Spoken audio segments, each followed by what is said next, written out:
Thank you so much. I wanted to say that as we meditate and pray, to remember the families of our Executive Secretary, Thandima Gobelela, who lost her mom recently, and also I believe that the CEO of SASSA also has a bereavement. So if we can please remember them in our prayers and in our thoughts. But again, apologies for the late start. As I say, we will be updated on the status of the attendance of the South African Reserve Bank as is stipulated in our agenda for this morning. I also want to, just before we start, to apologize profusely to the members of Parliament, the members of this portfolio committee first, for bringing them to Cape Town during constituency period when they should be doing their constituency work. And secondly, for the postponements that have happened. They were definitely not out of disrespect on my part, and anyone that was involved in having these postponements happen, it just had to, those were the postponements that could not be avoided. But I assure you, it was not due to disrespect. I know that some portfolio committee members made their opinions known about the dislike or the discomfort with the postponement. So I thought I would make that apology in person, because otherwise I had called the portfolio committee members. And Minister, I also want to profusely apologize to you and the department and SASSA for the postponements. Again, no disrespect. I will do anything, but I will not disrespect anyone. So please accept my apology.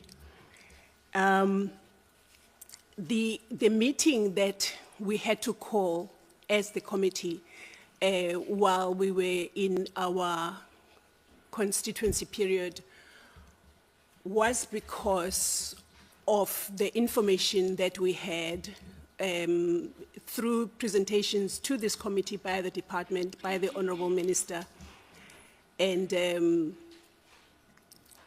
that the September was looming and we were going away on constituency period, so we didn't want to come back and not knowing what the impact of the termination of the MSA would have on the many millions of South Africans whose livelihoods depend entirely, some of them or most of them, on the social grants that they receive. So that was the reason for this meeting. The reason also that we invited the South African Reserve Bank was that because there was a pending issue of the issuing of cards, and it was, as we would be made to believe, on the basis of the variation notices or variation orders by the South African Reserve Bank. So we wanted to know the impact or the status even of that indefinite suspension of the issuing of cards. So that is the purpose of this meeting today. So to the Honourable Minister and the Honourable Deputy Minister and the DG, you are welcome, and we thank you so much to you and your teams and the acting Chief Executive Officer of SASSA in the absence of the CEO himself. You are welcome, and we thank you so much for honoring the invitation and for having prepared to come and present and then stop, and then prepared to come and then stop. But we assure you that we will do everything in our powers in this office for that not to happen. And I know that I have to also thank and apologize to our support team in Parliament. Some of them were supposed to be on leave. They've had to chop and change their leave a few times to make sure that they are present for this meeting. So that, again, is my other apology right there. So, Honourable Minister, I just want to make sure that we don't waste any further time.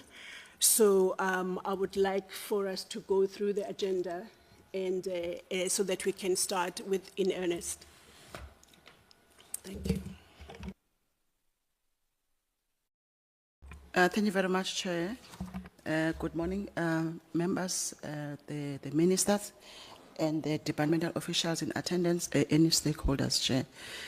Today is the 27th of August, 2025. This meeting has been constituted in terms of the National Assembly rules. Chair, you have already welcomed us and do the opening remarks. Chair, in terms of the members that are in attendance, we have Member Munyai, we have Member Abrahams, we have Member Nhlong, we have Member Marais, and Chair, we have also our Bishop with us. That's the 5 members that are present, Chair. We have apologies from Member Reverend Kabaza, who is unable to attend due to prior commitments. Also, Chair Member Ramaila, he's got a minor procedure. And also, Chair Member, what's this member? I'm just sorry, Chair. And then we have also Member Peters. She won't be able to join us due to prior arrangements, and Member Mahatlo, she's also unable to attend. She's not well. So I have those apologies thus far, Chair. We'll proceed to adopt the apologies and agenda and receive an overview from the Minister, and then we'll get a briefing from the SARS, South African Reserve Bank, and also we'll have deliberations and we'll receive a briefing from DSD SASSA on the impact of the expiry of SASSA and Postbank MSA at the end of September 2025 and measures in place to ensure smooth transition. We will adjourn for lunch at 12:45 to 13:30, and then from 13:30 to 1500, Chair, we'll come back and engage on the presentation from SASSA, and we'll also receive responses from SASSA. Chair, also from 1500 to 1510, you will come and make the closing remarks, and the meeting, Chair, will adjourn. So that is the agenda for today's meeting for consideration and adoption. Over to you, Chair. I just want to apologize for the mishaps. Thanks very much. Thank you, Lindiwe. The apology is accepted.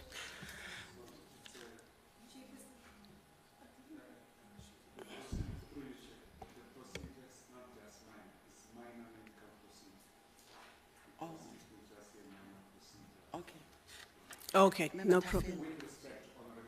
Thank you. Okay. Yes, Honourable Marais. Thank you so much, Chairperson. I just want to bring to attention to Lindiwe is that Tafeni is in the house. She didn't mention that we are 5 here. We are 6. Thank you. We can see you, Honourable Tafeni. At least I can. May I please have the adoption of the agenda?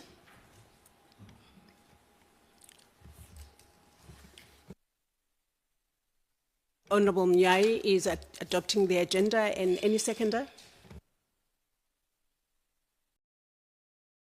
Honourable Abrams is seconding this agenda. And so with an adopted agenda, we will be on our way to proceeding with our meeting. Yes. It seems like we have a report back on the Reserve Bank. Yes, thank you very much, Chair. I think that's what disturbed me, and I just, my brain just locked. They have made a communication to check from the Reserve Bank attendance. The Parliamentary Liaison Officer indicated that they received my correspondence on the 21st of August. And unfortunately, he forwarded the presentation, the invitation letter to a wrong person. They were under the impression that the meeting is going to be virtual, but unfortunately, there's that error that happened to send it to a wrong person.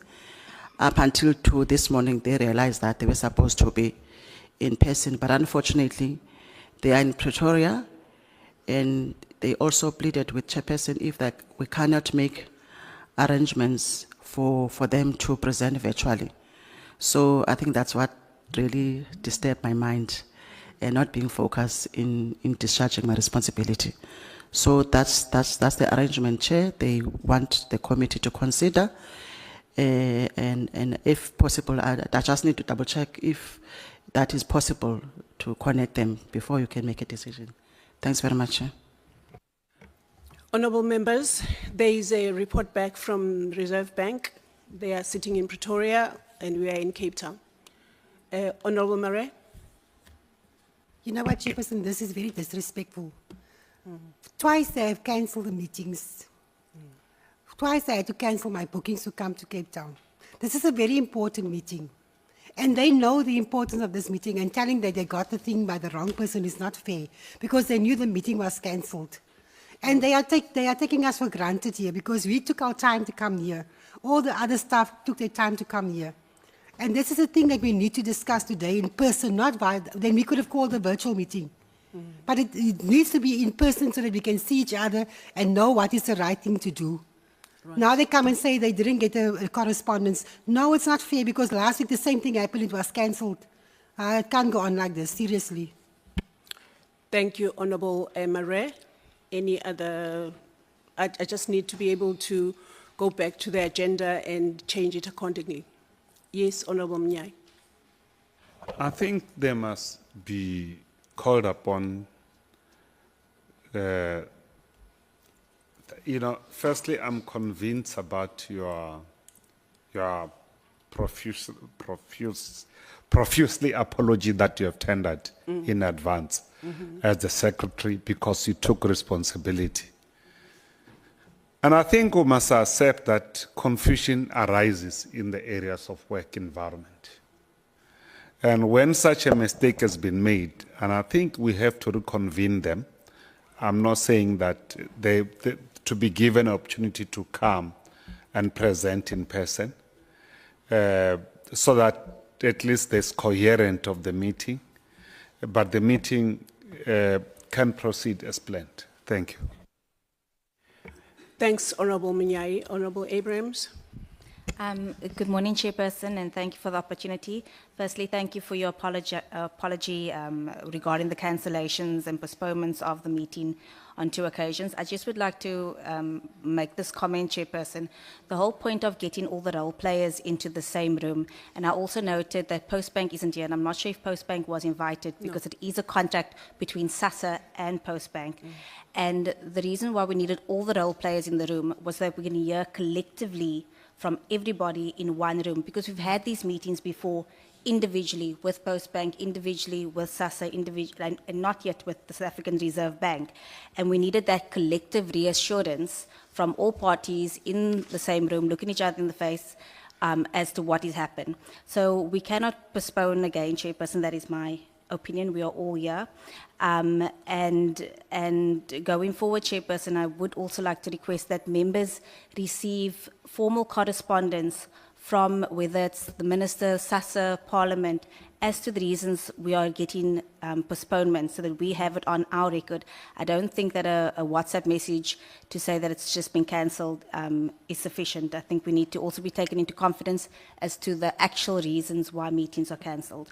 So with that, Chairperson, I just would like to ask if we can't please proceed if we're all here, and if the South African Reserve Bank are able to join, they can join in virtually. Thank you. Thank you, Honourable Abrams. That is noted. Honourable Mnyai, again.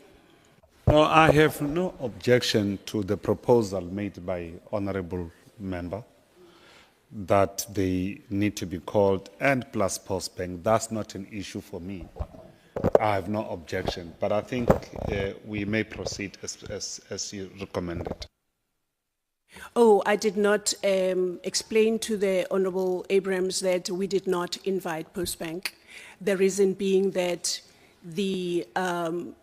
we wanted to know from SASSA, over whom we exercise oversight, what the impact will be on the people that receive grants when they terminate. This is a meeting about the termination of a master agreement. So if the agreement is being terminated, you want to know from the person that you exercise oversight on, what are the people going to experience, the people that you were created to pay grants to.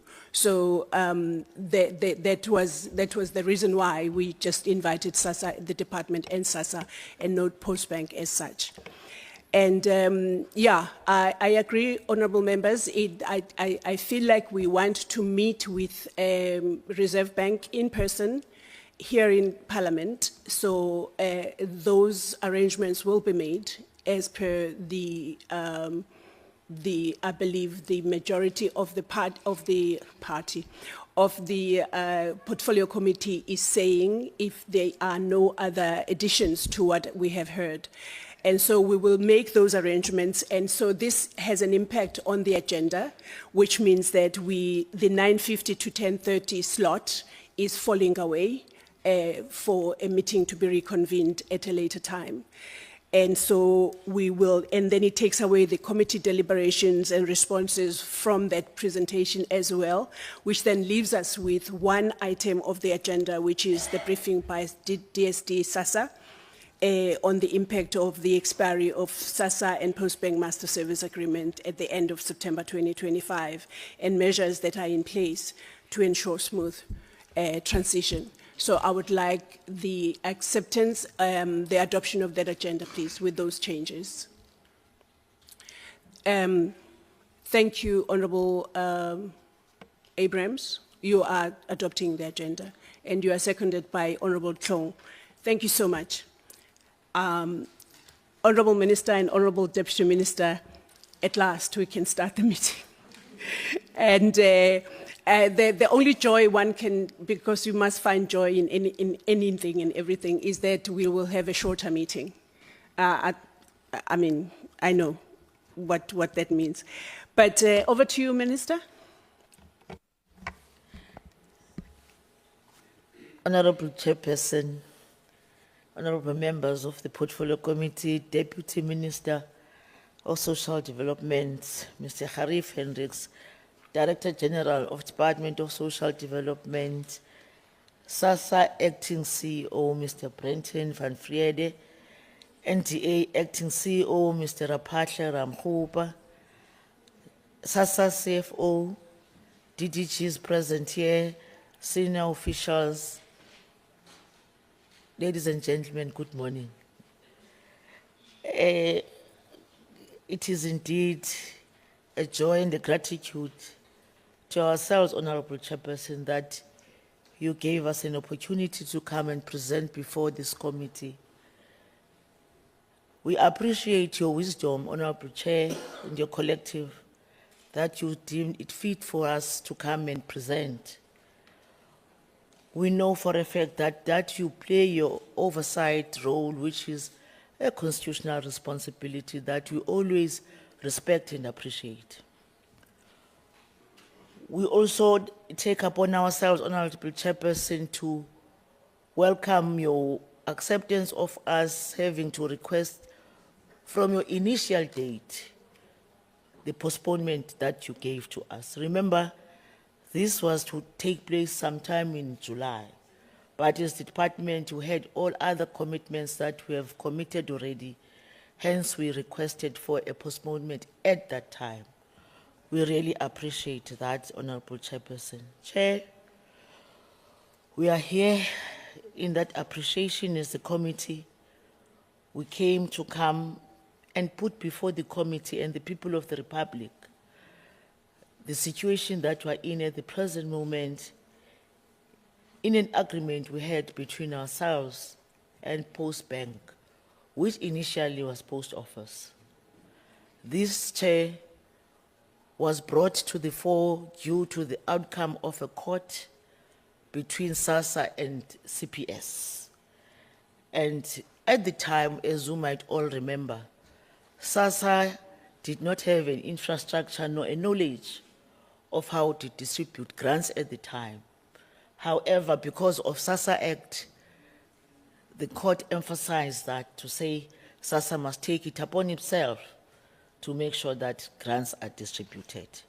And this is how we got to be in partnership with Post Bank at the time, which today, with Post Office, which now we have a Post Bank relationship. Chair, we are aware of the fact that this matter will also receive public interest. Hence, this briefing to this committee is of paramount importance. And I must also give historical context, as I have done, on where are we coming from with this matter.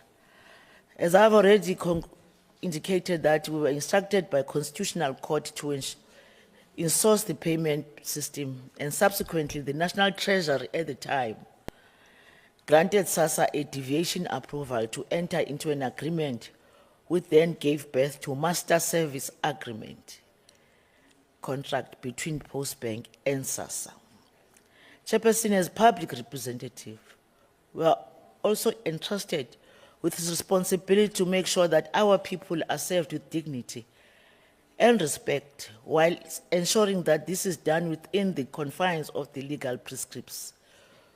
We then ought to find the balance that as we execute our executive responsibility and oversight, we also need to avoid creating confusion and panic to the public and our beneficiaries. Chair, if we politicize this transaction or use it to score points, we risk to create unnecessary panic among the very people we are mandated to serve. And this is why your invitation was accepted with both hands.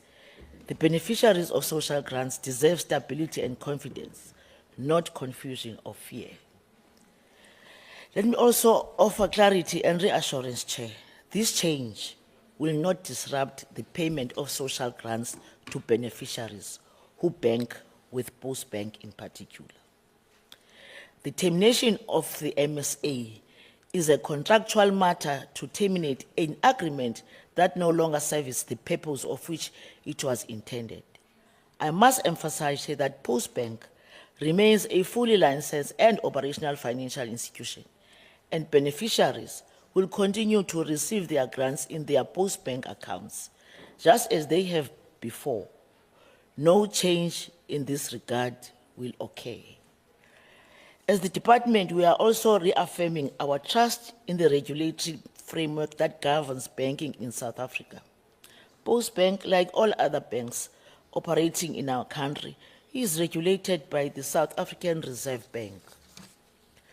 SARS has consistently demonstrated interest and sensitivity to the needs of grant beneficiaries, even when taking regulatory actions against institutions with large numbers of vulnerable clients.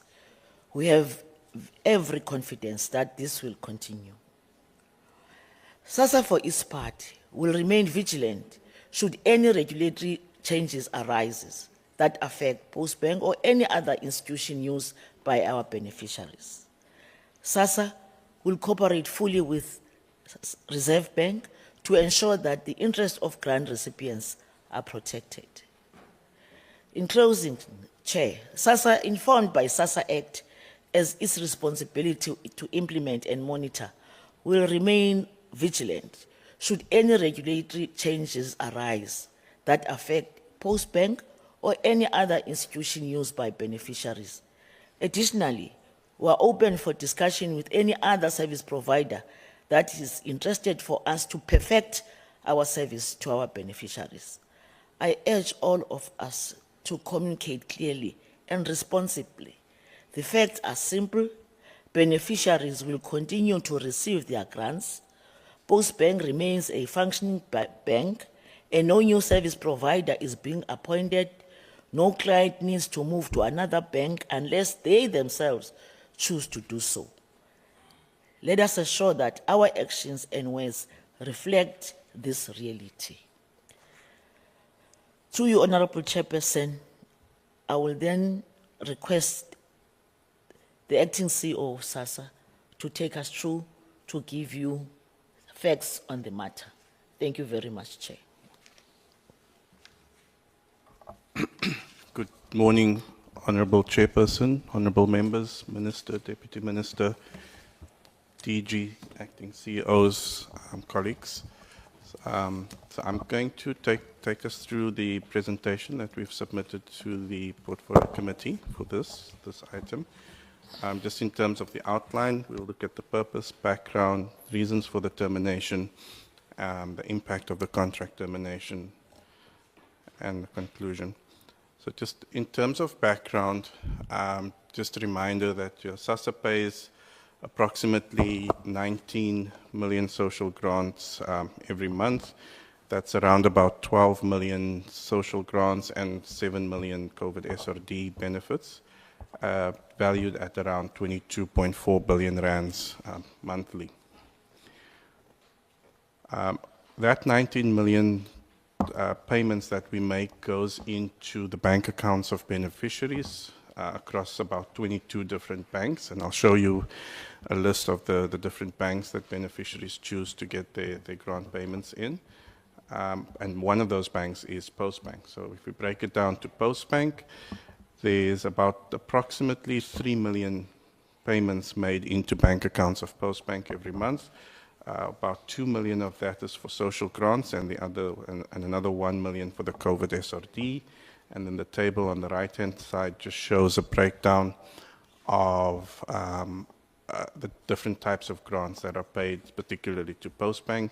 The largest amount being the child support grant of about 1.4 million, followed by the old age grant of just under 420,000. And the COVID SRD grant, which is about 1 million.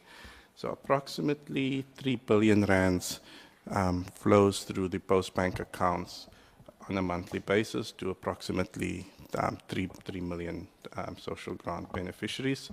And I think the first key point that we want to make, our volume, apologies, I'll speak up a bit. So I think the first point we would like to make is that even though we're terminating the MSA, because we pay money directly into people's bank accounts, that does not change. So the Postbank bank account is a formal bank account regulated within the banking sector, and we'll continue to pay social grant beneficiaries their grants into the Postbank account. And that doesn't need the MSA for us to do that. So we don't necessarily have contracts with any other bank to make those payments into the various bank accounts that we pay social grants into. This slide just gives a breakdown of the distribution of grants as well as the COVID SRD payments. So you'll note that the bank that most beneficiaries choose to get their funds in is Capitec Bank, by far the largest bank that operates within this area. About 40% of social grant beneficiaries and COVID SRD beneficiaries choose to get their money paid into their Capitec Bank accounts, which is just over 7.5 million people. Postbank is the second largest bank with 3 million clients, as shown in the earlier slide. Again, the split is about 2 million grants, 1 million COVID SRD. And then African Bank is your third largest bank with 11% of clients banking with them. The larger portion being your social grant clients at 1.8 million beneficiaries, and the COVID SRD only about just over 350,000. Noting African Bank is a combination. So African Bank would be new to this slide because previously they were a smaller bank, but they've recently acquired Grindrod Bank. So people may be familiar with Grindrod. Members may be familiar with Grindrod Bank from historic. Grindrod Bank is now in African Bank.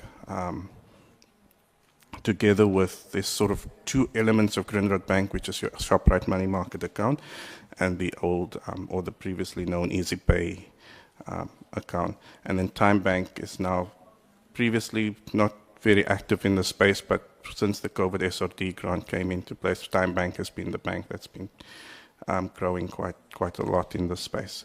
And then the rest is your sort of big four, as they're known, and a small percentage then across the other 15 or so other banks. So in terms of the historical background, and Minister has touched a bit on this contract emanates from the CPS Constitutional Court case back in 2017 and 2018, where SASSA was instructed by the court to terminate the agreement with CPS due to various challenges with that contract. And at the time, SAPO then joined the court as a friend of the court, where they stated that they would be able to do or provide the services because they had quite a lot of, at the time, they had a lot of post office branches which could then serve as alternative to cash pay points. And that was generally accepted at the court at the time. And SASSA then wrote to National Treasury and got permission then to deviate from formal procurement processes, CASAPO being a sole the only institution that actually has post office branches. We could deviate from that being a single service provider, also a government institution, and therefore we got that deviation from National Treasury to enter into a contract with SAPO. In terms of regulations, our regulations provide for two methods of payment. It's Regulation 23.1, the first being into the bank account of social grant beneficiaries, and the second one being a payment method determined by the agency. Now, in 2018, after we concluded the contract with SAPO, DSD gazetted SAPO as the method of payment of the agency. However, in 2022, when new regulations were published, that gazette was repealed with that. So since that time, the only method of payment that we've been using is in terms of Regulation 23.1, which is directly into the bank accounts of social grant beneficiaries.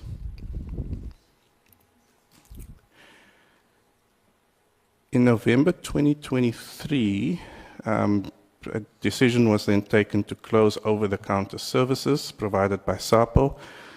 And I think members are all familiar. At the time, we had a lot of discussions around that. SAPO branches, SAPO was having financial constraint. They were closing branches across the country, and that was causing huge confusion to social grant beneficiaries because, on the day of payment, we wouldn't know if a SAPO branch was operating or not.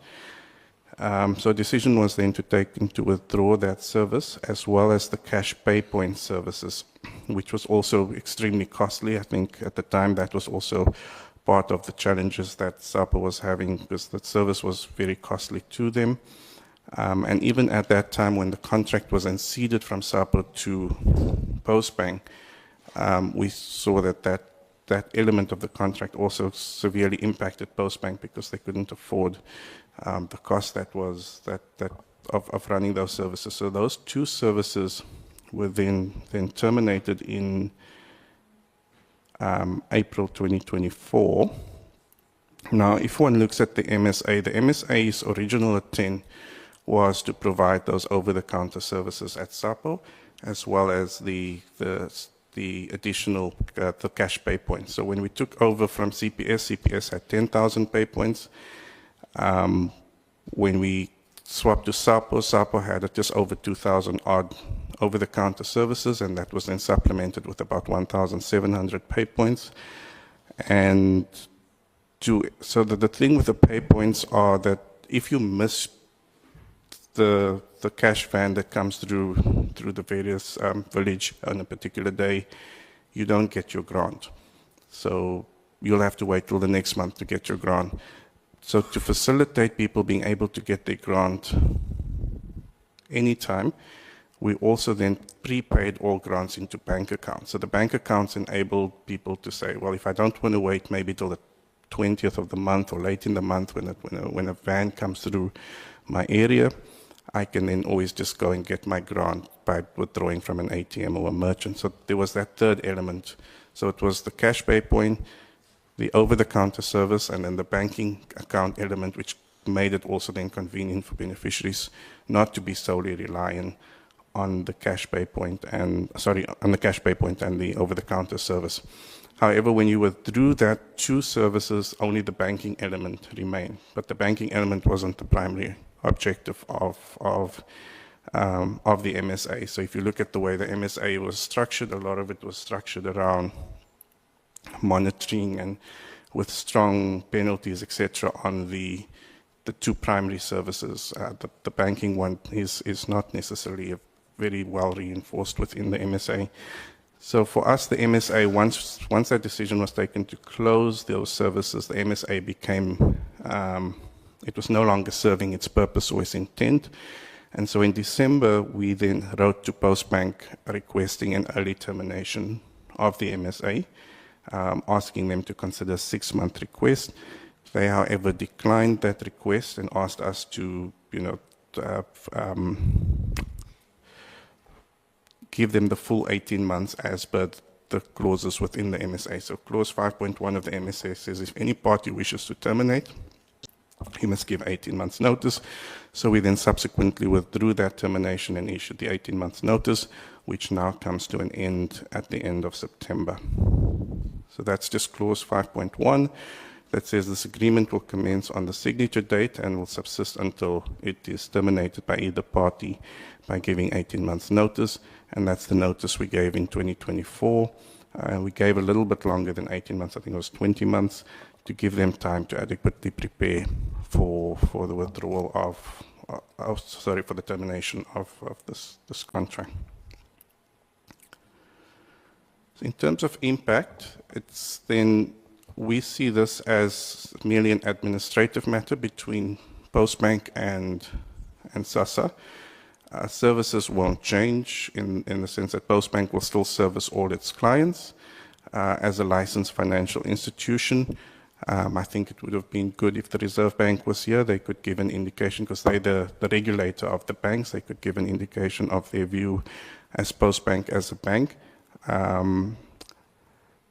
And as long as the bank remains, still licensed, still able to operate, we believe the money that we deposit in those accounts will be safe. It is important also to note, as Minister says, we do have a very good relationship with the Reserve Bank, and they normally do, and there has been incidences in the past when they take various actions against various banks. They would also be very cognizant of social grant beneficiaries that get paid in within those banks, and they would always approach us. And if for example, I think it was last year sometime when a particular bank was closed down, they would then approach us and we would work together with them to transfer and assist beneficiaries to be transferred to another bank. We are not saying that will happen to Postbank, but we're saying that, if anything were to happen with any of the banks, we do have that relationship with the Reserve Bank to work closely with them. But as of today, Postbank remains a fully operational bank. They will continue to service their contractual relationships that they would have with beneficiaries, and they would continue to provide banking services to beneficiaries. So nothing should change as of 1st October when the new payment cycle happens outside of the MSA. Beneficiaries should be able to access their money using the existing channels that they are familiar with. So that we don't foresee any changes, and we've not been informed of any changes from Postbank as well that they will be making in that environment. As Minister mentioned, there's no new service provider that will be appointed for banking services. Of those 22 banks that we pay social grants into, we don't have contracts with anyone. It's a simple function of beneficiary elects where they want to have their money paid, the same way we provide our salary. We provide our institutions with our bank that we want our salaries paid into, and thus there's no need for a contract of this nature for banking services. So in terms of continuity, clients, as mentioned, will continue to bank with Postbank, and they'll continue to receive their funds in their Postbank account, which can be accessed at this stage with both the gold card and the black card. It would have been good if they've did their full card transition before the end of this, before the end of the MSA. However, the gold card still remains. If you look at the gold card, it's just got SASSA branding on. SASSA doesn't have any control over that card. It remains an instrument, a banking instrument regulated by SARB and the bank. We, for example, can't do anything on that card. We can't check people's account balances. If we want to assist a client, it requires us to then refer that client to Postbank. And also, if you would have, in preparation for this, you will notice that the new black cards that are being issued doesn't carry any SASSA branding as well. So that was also part of the preparation for making it more clear that people are banking with Postbank, and that there isn't going to be in the future any direct association between Postbank and SASSA.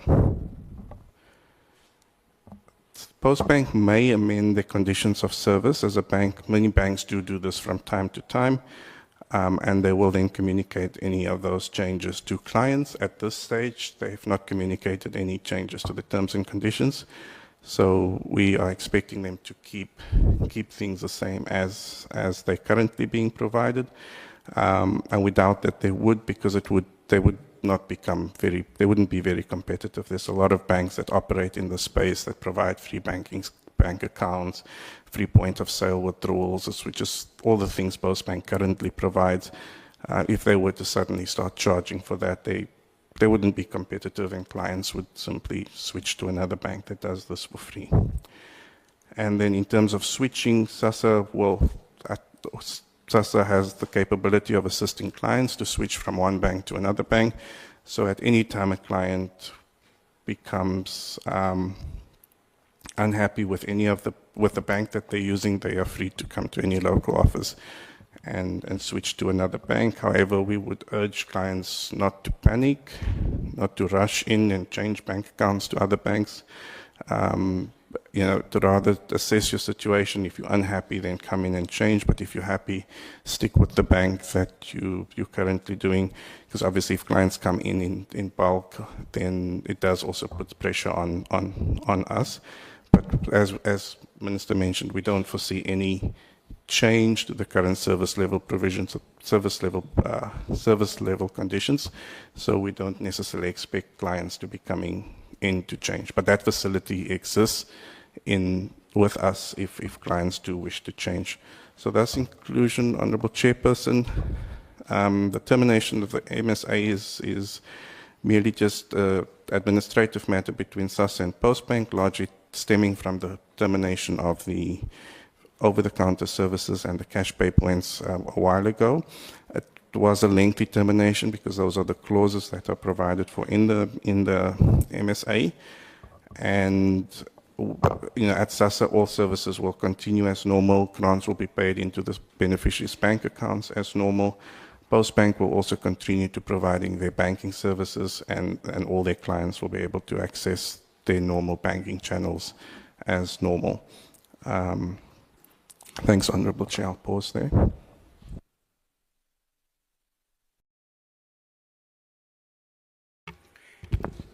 Thank you, Mr. Van Vrede, for that presentation, and thank you, Minister. It was, as per your reference, that he does the presentation. So, during the presentation by Mr. Van Vrede, he also just confirmed, even in my mind, that we do need to reconvene or convene the meeting with the SARB just to get the assurance that we have gotten now on the part of SASSA in this regard. So, honourable members, this is now the time for deliberations. For me, the presentation was straightforward. I am assured of not receiving 645 WhatsApps and calls and emails and everything else in between, from panicking social grant recipients. So thank you for that presentation.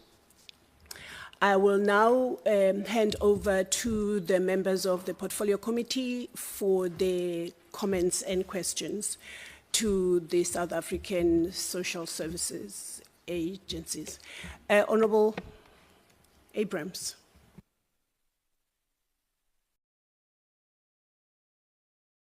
Thank you, Chairperson, and thank you for the presentation.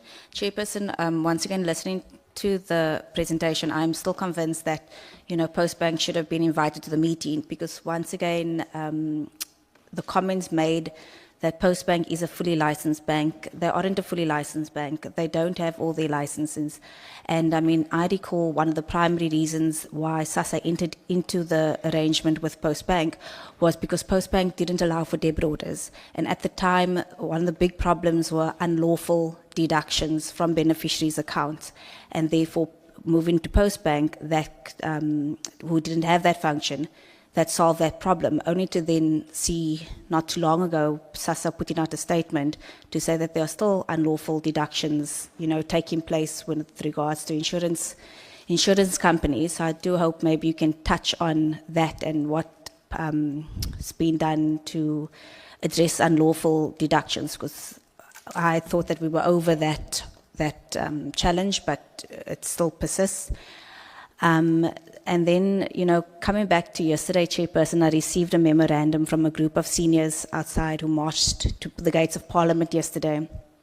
And it once again highlighted that there's a trust deficit between South African citizens and SASSA, and that's been well documented over the years when it comes to all their challenges and their hardships when dealing with SASSA. And that is why this meeting was, so important, because we've been in similar situations where confirmation and commitments and guarantees were made to beneficiaries that they will receive uninterrupted payment, and then that just never took place. So this oversight is non-negotiable, and thank you for the commitment that there will be uninterrupted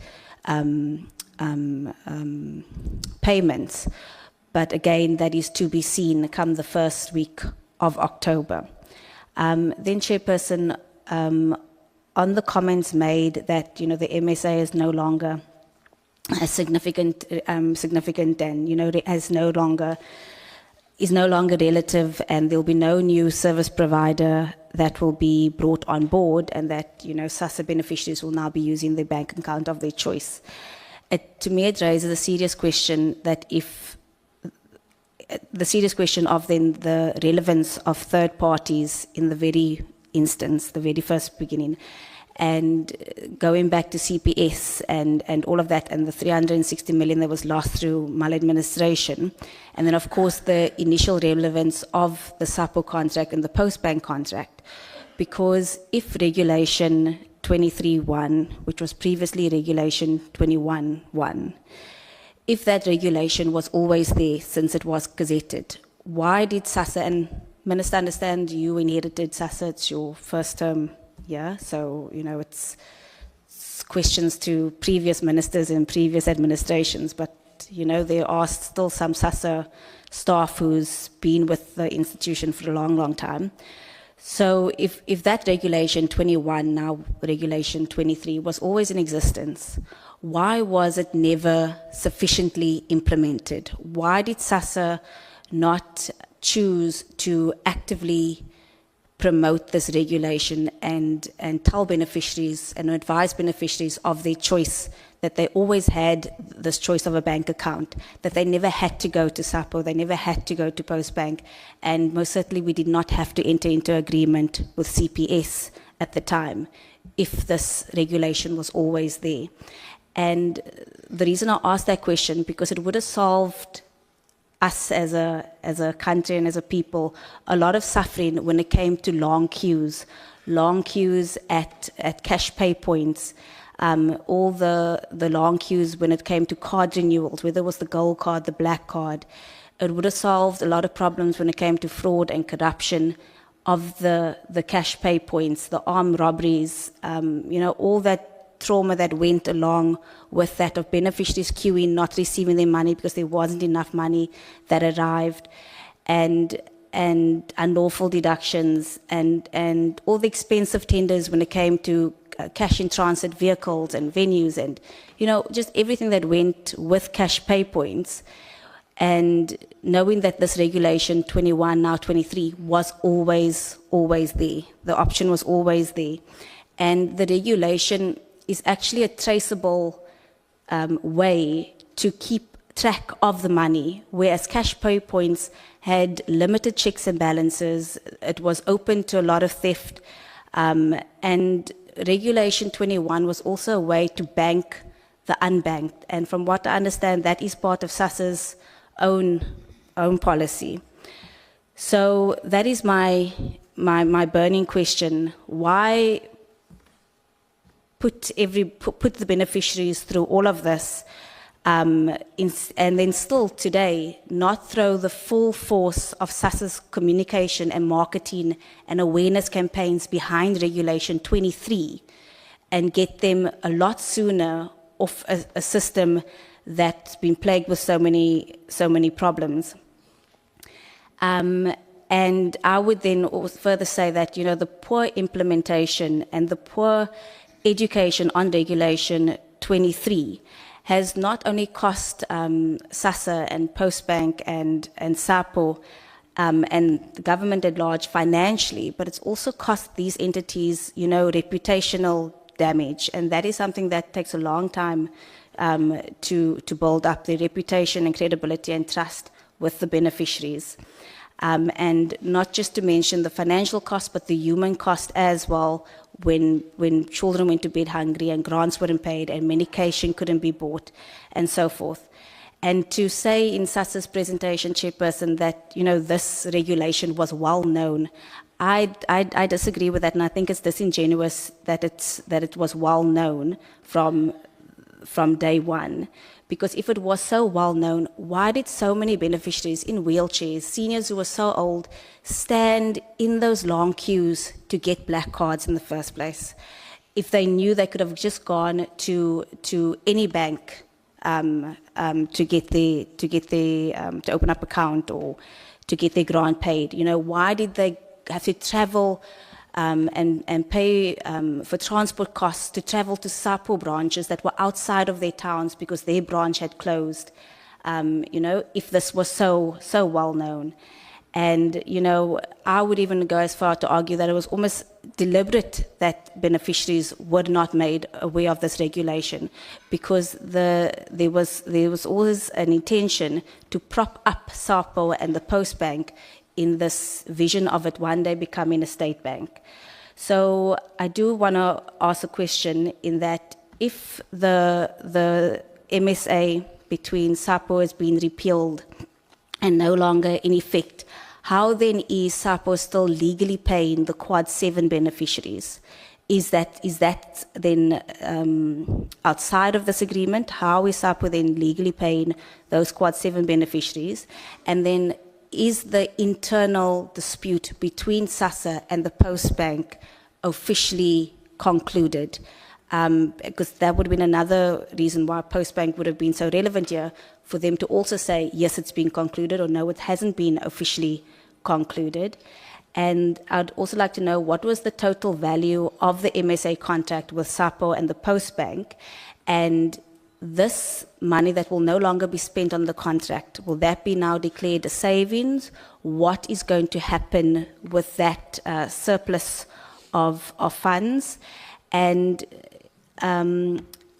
again, has beneficiaries who use Postbank been made aware of the fact that this contract is coming to an end, and that SASSA will no longer be paying Postbank a service fee, and therefore Postbank, the free bank charges that Postbank gives their beneficiaries, that they'll now have to be charged, if that makes sense, that Postbank will eventually having to be charged for their services, because that will also determine whether they stay with Postbank or not, because now Postbank's going to have to charge them a bank service fee.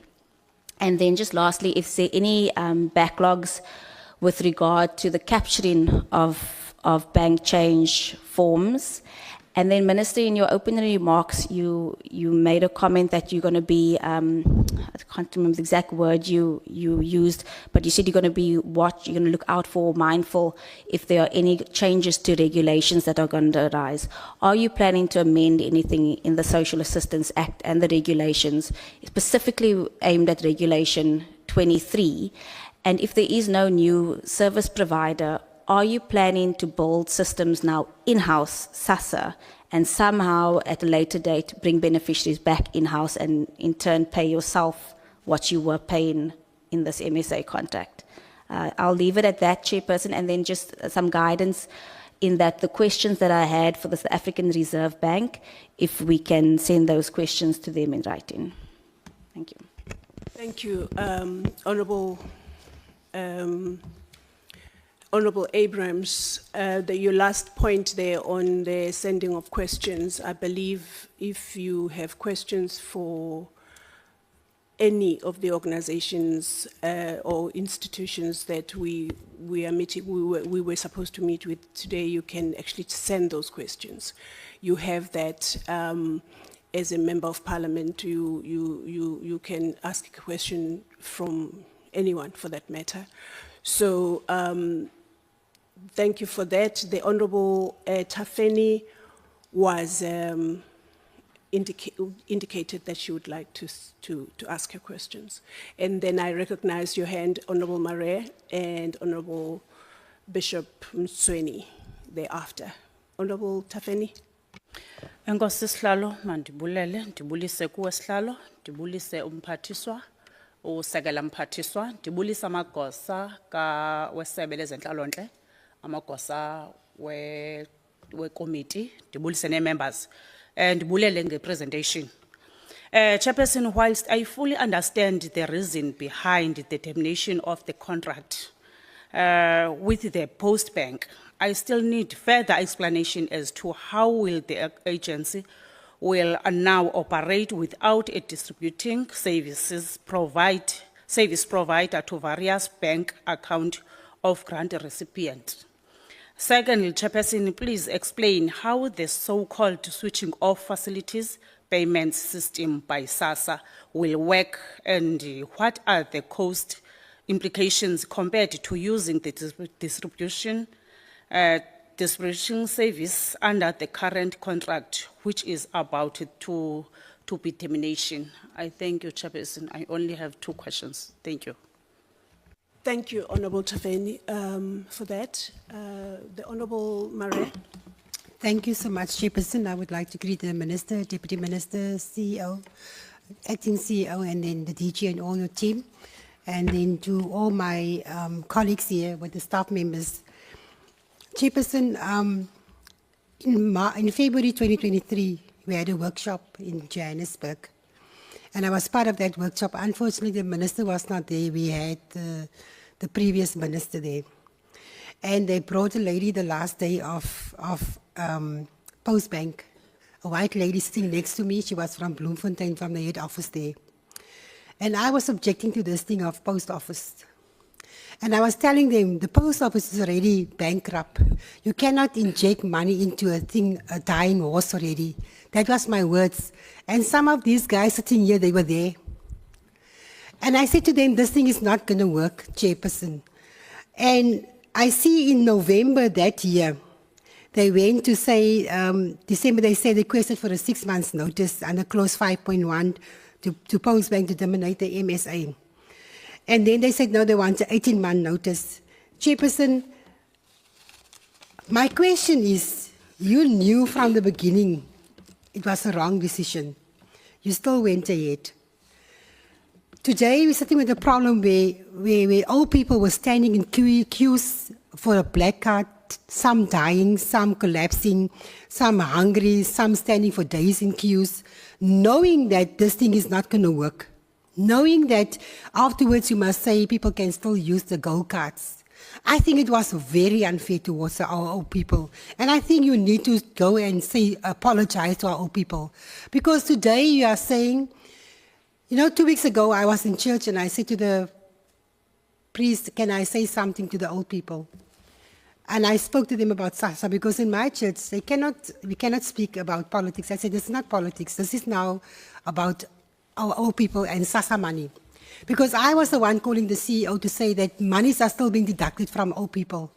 I got 3 people's money that stays in Bloemfontein by the head office of this company in Stellenbosch.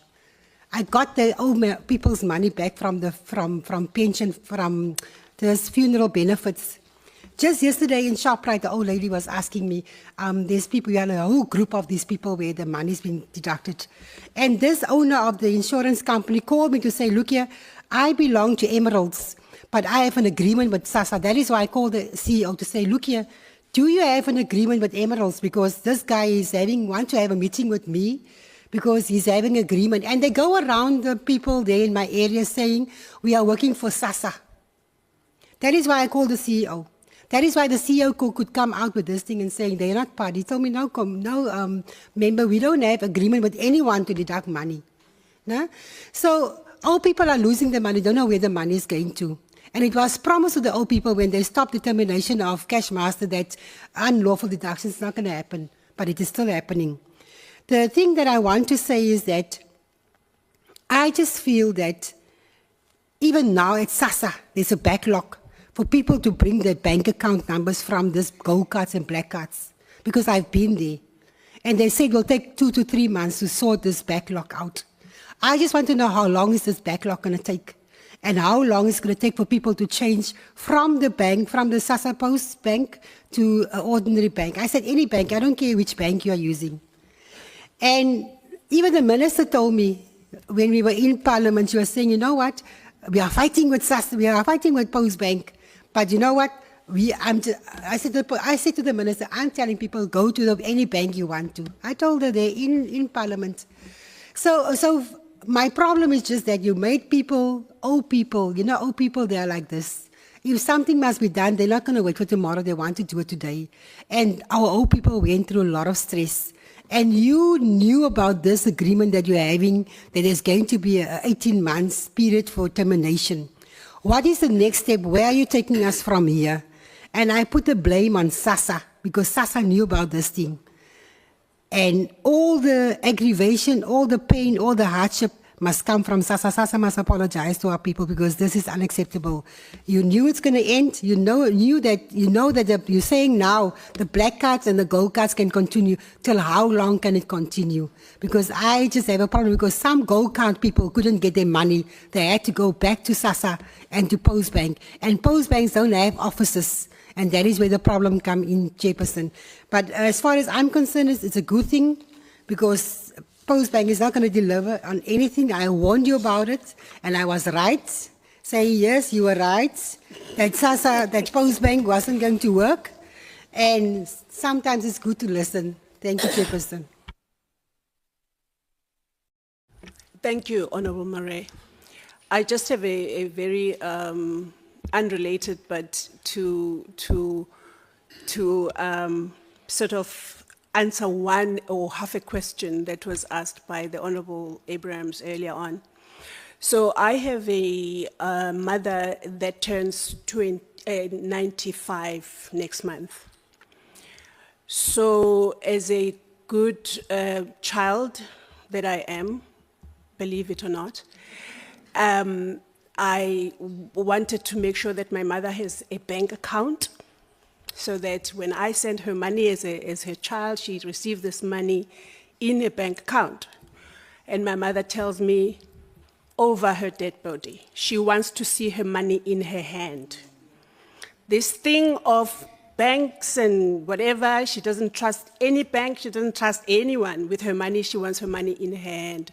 I just wanted to let you know. I don't know how many other 95-year-olds feel the same, so that you know that none of any of these solutions that we're coming up will work for everybody. So, yeah. Any other questions from the, Honorable Bishop.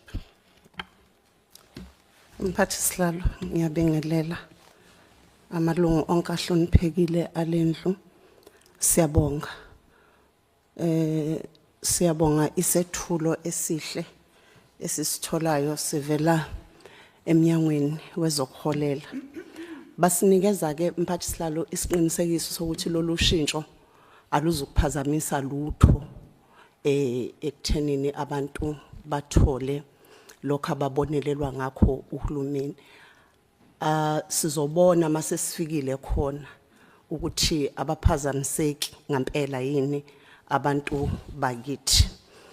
Mphathi sihlalo, ayikho into eyongenza ngishintshe indlela engibona ngayo usizi lomuntu omnyama olwadalwa ukususwa kwezikhungo zokuholela eindaweni zabantu. Mhlawumbe uma ngingafa ke ngingabi kulelizwe la lento ngiyibona khona umcabango wami uyoshintsha. Njengoba ngibuka lesi sethulo ngiyazibuza ukuthi yayingekho yini indlela ngoba ngiyabuka ukuthi lento yenzeke lapha ko-2018 sasivotile. Masa sivota sasivotela umehluko sihlalo. Masa sasivotela ukuthi aphathwe kangcono umuntu onsundu emva kosizi lweminyaka emide la ebephathwa khona njengesilwane. Masa sasivotela ukuthi uyocatshangelwa enzelwe into engcono kuyo yonke into eyenziwayo ezweni lakhe. Manje umbuzo wami sihlalo uthi kwangeke ni mhlambe kwenezelwe isecurity ukuvikelwa kwemali iyofika kubantu. Lento usihlalo ayishoyo sisenkingeni sonke nje abantu abadala bafuna imali yabo esandleni sabo, bayifuna iphatheka izwa. Awukwazi ukubashintsha umqondo kuleyo nto, kodwa ngaphezulu kwalokho ukubuka uhlobo oluningi losizi olufika naleyo nto. Ngize ngifise sihlalo mangihamba la ngaphandle emhlabeni ukuthi sengathi singake zivakashe njengoba siyilendlu ke siyobuka mase kuthiwa bayahola. Mhlambe siwabuke namabanga abawahambayo. Sithi wena gogo usukaphi? Mhlambe ke silihambe lelo banga silibuke bese sibuka ukuthi kumlimaza kangakanani ukuhamba leli banga alihambayo. Angizukuba mude sihlalo, kodwa mhlawumbe ngiyoba ngcono mangathi walubuye lwabukwa lolu daba lwabukwa ngenye indlela engithi yindlela ecabangela umuntu onsundu. Kulesi sethulo asibona inkinga njengoba sithi amanye amazibuko sibona mase sifike kuwo ukuthi ayaweleka yini. Siyobona mhla sifika kuleli zibuko evikini lokuqala lenyanga ukuthi leli zibuko esethulelwa lona liyaweleka yini lingamphazamisanga umuntu okufanele ukuthi awele.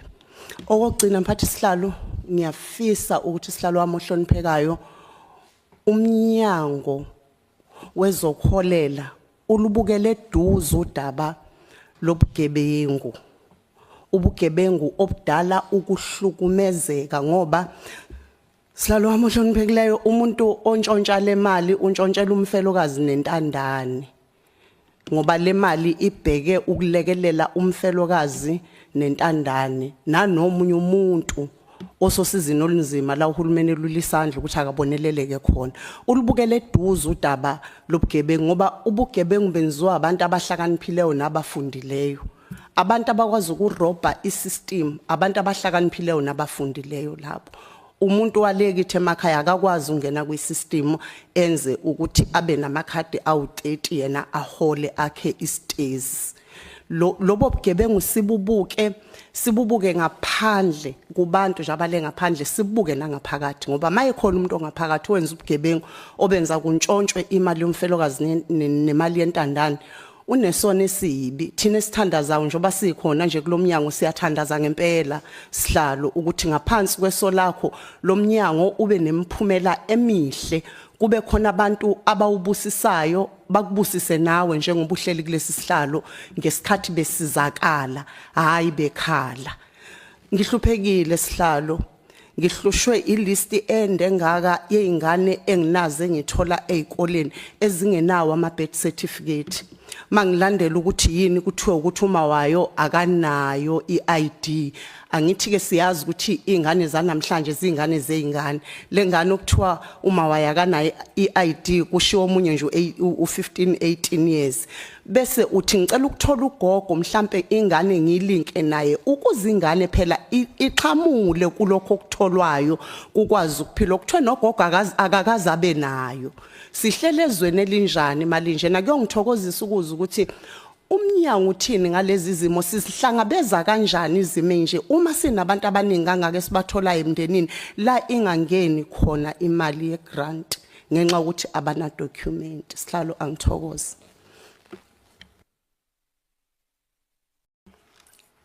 Siyabonga sisi. Honorable Mare was looking at you so closely. I'm sure she was understanding every word.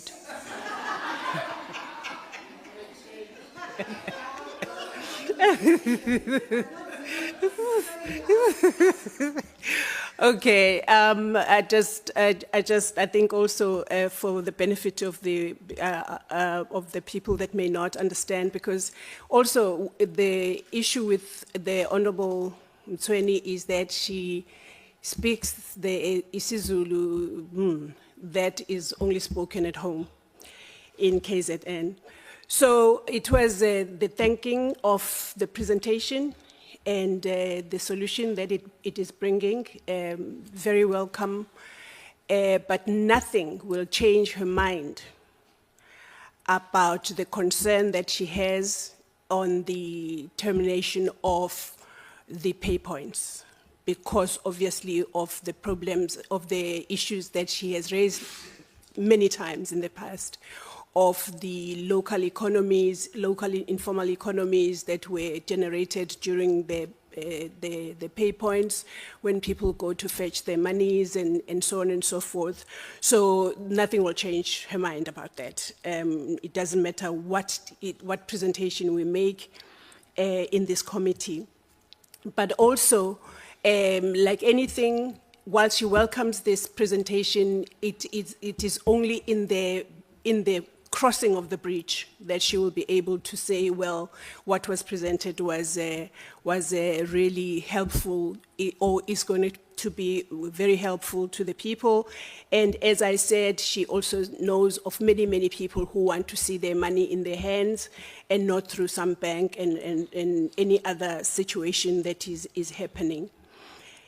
The other thing that she was talking about is that the department or SASSA has to really monitor closely the corruption that's taking place in the grant payments space, because if you have people that are driving around with 30 cards in the boot of their cars and opening and just withdrawing money and so on and so forth, those are the smart people. It's not stupid people who are uneducated and poor and vulnerable somewhere in some rural area. It's very, very smart people. And if those people are working with people inside SASSA, please monitor that closely and bring those people to book. And then the last thing, because I said I was summarizing, there were a lot of anecdotes that came with this summary that I'm giving. The last situation that she was speaking to is the issue of people that she meets. She has a long, long list of people that have children, women, mothers that have children that have no birth certificate. And then because those mothers themselves are young people, they are in 15, 18 years old, then you ask them, they also have no ID. And then you say, can I then maybe speak to the gogo of the mother of the baby? And gogo also doesn't have any ID. What is the role of the department and SASSA, obviously, to ensure that this doesn't happen, because then these people are totally excluded from benefiting from the social grants that this government is saying it is looking after the people, but these people are automatically excluded from that. Is there a role that this department is playing? Is there no role that it is playing? What is the situation as far as that is concerned? I don't know if I left anything, Honourable Mtsweni.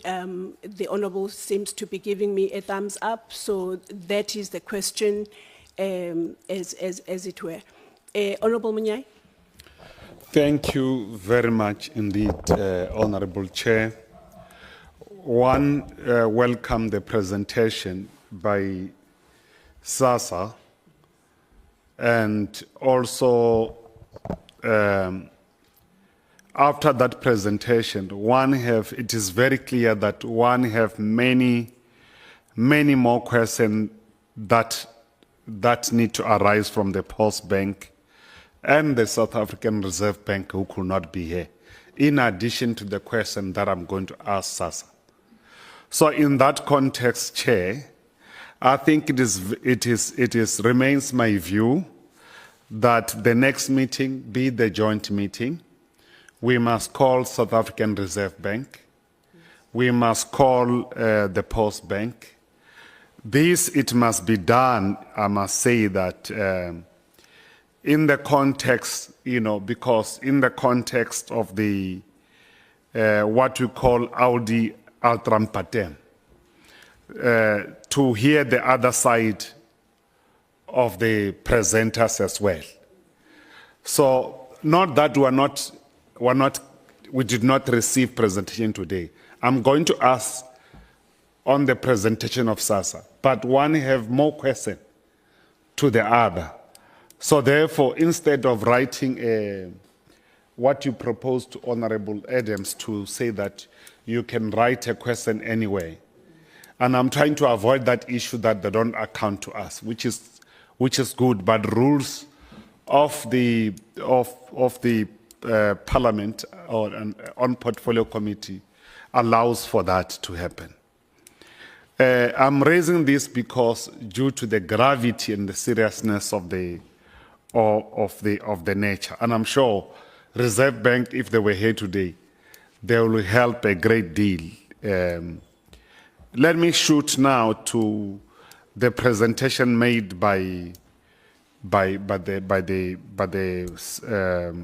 SASSA, because this is important, Chairperson. Participatory democracy is the cornerstone of new democratic dispensation. Let me go down now to the question that the SASSA would have presented. And I think on the presentation, there's an invocation of clause 5.1, which touch the services relating to over-the-counter and the cash payment. Why was the termination not pursued on the grounds of fundamental breach and frustration of the contract due to disappearance of the MSA core object matter, rather than the full exit clause? And the other question was there any legal opinion perhaps department would have pursued? I'm raising this because there could be legal mind. Is there any legal opinion assisting the if it was done? If it was not done, no problem, because contract is based on there are various clauses that and the basis that can be utilized by the department, as presented by the presenter earlier.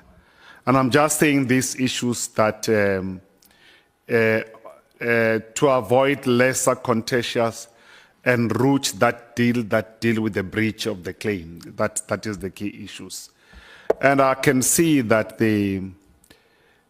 with respect to the 8 months notice period on the contract stated, what were the specific operational and financial obligation during the notice period? I heard the presenter spoke about SASSA used to give them 3 billion. You are giving them 3 billion every month. And I'm raising the notice period to justify its length and what is the total cost to SASSA. And I'm saying this 3 billion so that it must be confirmed on record, because by extension, I want to understand the fiscal implications of maintaining or not maintaining this agreement on the period of notice given. On the risk management and contingency planning, what specific measures reassures or independent audits that confirm post-operational and financial capacity, saving over what you said, 3 million, over 3 million people that were saving, that Postbank serves. Yeah, over 3 million people or beneficiaries. Because I'm raising these issues because it's very critical that when you mitigate, when you do come with some mitigation, it's very important that we must also note that. I'm not placing an argument against or for, because we are still going to meet the other stakeholders as proposed. What are the precise proactive? Now, this is, you remember the media sometimes can play in the hands of the, can play a lot of role. Issues of misinformation and the panic. How are you going to, what precise proactive multilingual public communication strategy? I'm raising this because I'm seeing the media propaganda there. So the multilingual public communication strategy, is it in place to prevent a widespread panic and misinformation among these 3 million beneficiaries, who are the most vulnerable and potentially less digitally literate population? And I'm saying that it's not everyone in our society that is literate. The access to internet across the country, and I'm sure the minister, when she came in earlier, she was raising these issues after the termination of the cash delivery. There are still under people that are not served in rural areas. And I'm saying there are still less digitally literate because the digital penetration is on the urban areas in majorities. How will you directly reach them to counter the scammers who will inevitably exploit this news? Because as even myself, I'm vulnerable for scamming. You get several calls, they want you to do the PIN. How do we manage the issue of potential scamming? Scamming, even ourselves as professionals, we also get scammed sometimes. Switching capacity and support, I think you raised that issue, so I'm not going to ask it. But also just note that there will be a lot of strain capacity that may be there. Remember, you deployed, I think, 20 million just to support on the switch of the cards, period, and capacity to make sure that you deal with the queues. So let's make sure that if that will be when the decision is taken, then those issues need to be noted. Oversight during the wind-down period.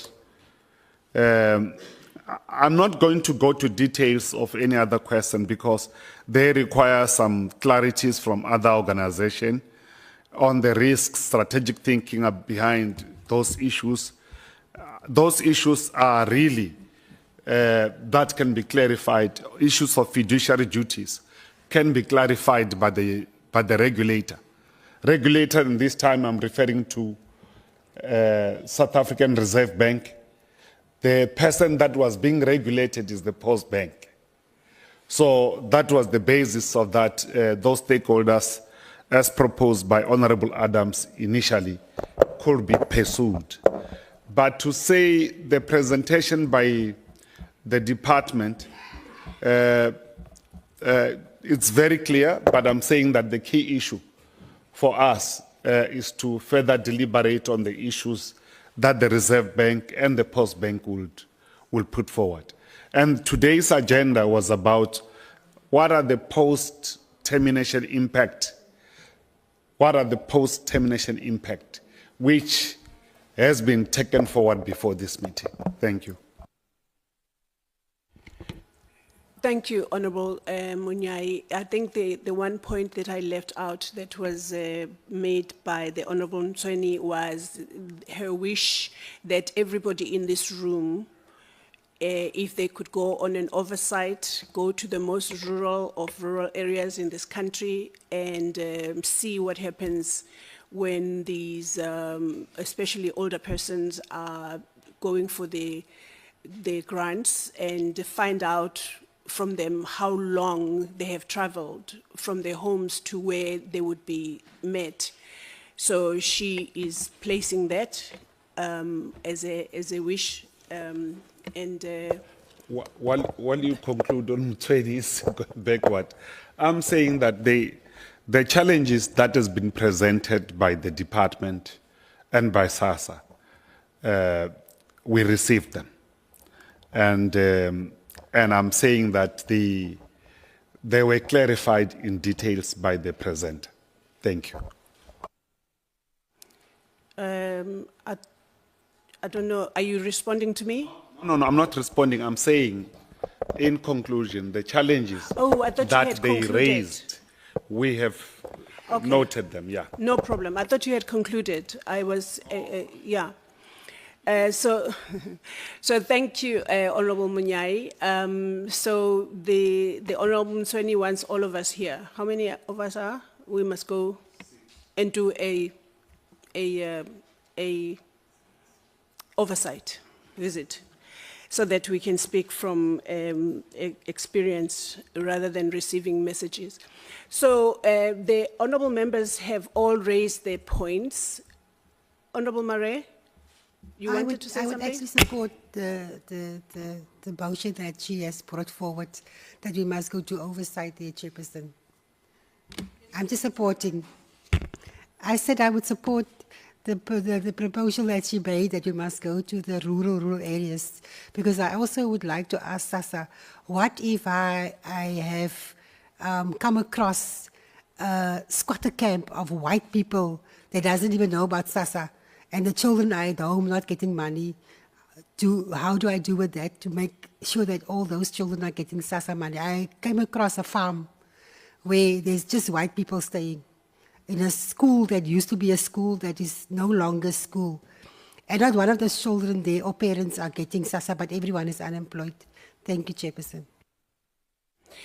In seconding the proposal by the Honorable Msweni, the Honorable Mare is giving us an even more specific situation that she's come across. So I hope that the content advisor and the secretary and everybody else is noting that. I wish to now go back to the department, and so the Honorable Minister will do the honors again in fielding the responses to the questions. Over to you, Honorable Minister. Thank you very much, Honorable Chairperson. Thank you to the honorable members. I will request that the acting CEO, DDG Brenda, and the CFO to please respond to the questions accordingly. However, I would want to emphasize the fact that, Honorable Chairperson and members, we got into partnership between ourselves and Post Office at the time through a court outcome. It was never SASSA's choice. Post Office was the friend of the court at the time, and it volunteered itself to say, in this problem that you are going to experience, I can assist. And at that point, Post Office was considered.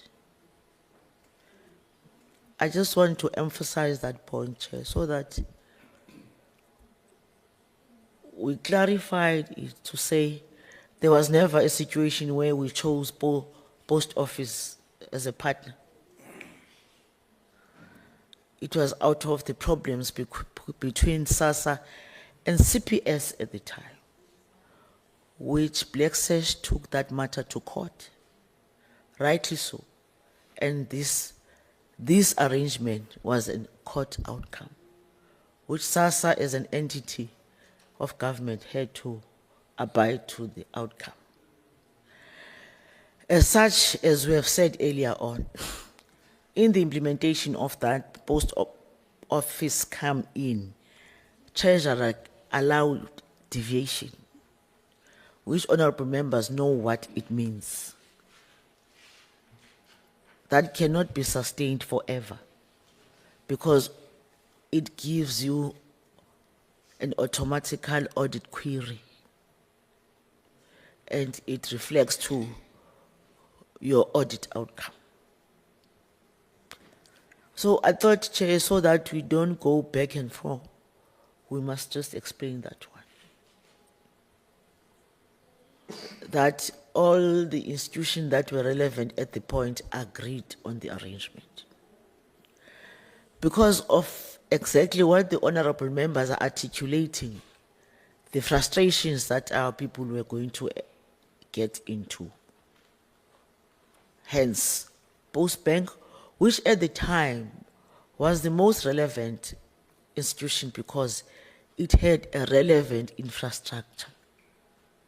There was post office in even most rural areas. There was nothing other than that. That is a government institution. So the relevance of post office at the time was informed with that, and treasurer gave a deviation. That we sustained until now, which, if I may, CFO, if we are still in it, in September, in the next round of audit, we are going to get an opinion. Why now? We can't tell, because HSA is an independent institution. Why is that not being an audit query now? It's because we committed that anyway we are on the exit of this MSA. By end of September, we would have concluded this, and come the following month, there will be no such. We were trusted. We wish the committee can assist us to be trusted once again on this one, because I know from where I'm seated that the committee will not find joy if we forever come with these very bad audit outcomes, even when we are made to be aware of them, and they are so coming, and we could not avoid them. We know now that AGSA has got powers more than the president. We can be personally liable on the mistakes that we are committing, especially mistakes that we are aware of far before they were picked up. Again, Chair, even though we don't want to come back, Honorable Mtsweni, to go back to where we're coming from, that we understand very well the difficulties that our people are going through, not out of SASSA's making, but with the facts that we found at the time of the situation that we experienced when Post Bank had to close down. I am from a township. I know what was going on the day the grants were distributed. I'm an activist. I know by heart a distance between Molteno and Stekstrom, where people should travel from Stekstrom to Molteno, which is more than 60 km, just to go and pick up their grant, because the service in Stekstrom at a point were not in working condition. We're quite aware of those conditions, and we are really quite aware of what our people are going through. But what we are given at the moment is that until end of September, we work with all banks as well as Post Bank until September, because the arrangement forced the system to take the payments to all other banks as well as Post Bank. So I thought I must emphasize those, Honorable Chairperson, to say there are things that, yes, we can be judged, but we must emphasize that some of them are not our own making. It is the situation on the ground that took away the economy that used to take place, the local economy that used to take place on the day when the grants are being distributed. However, we are where we are because of those circumstances. Chair, the issue of gold cards and black cards, like all of the honorable members, we are looking forward to get to hear from Reserve Bank.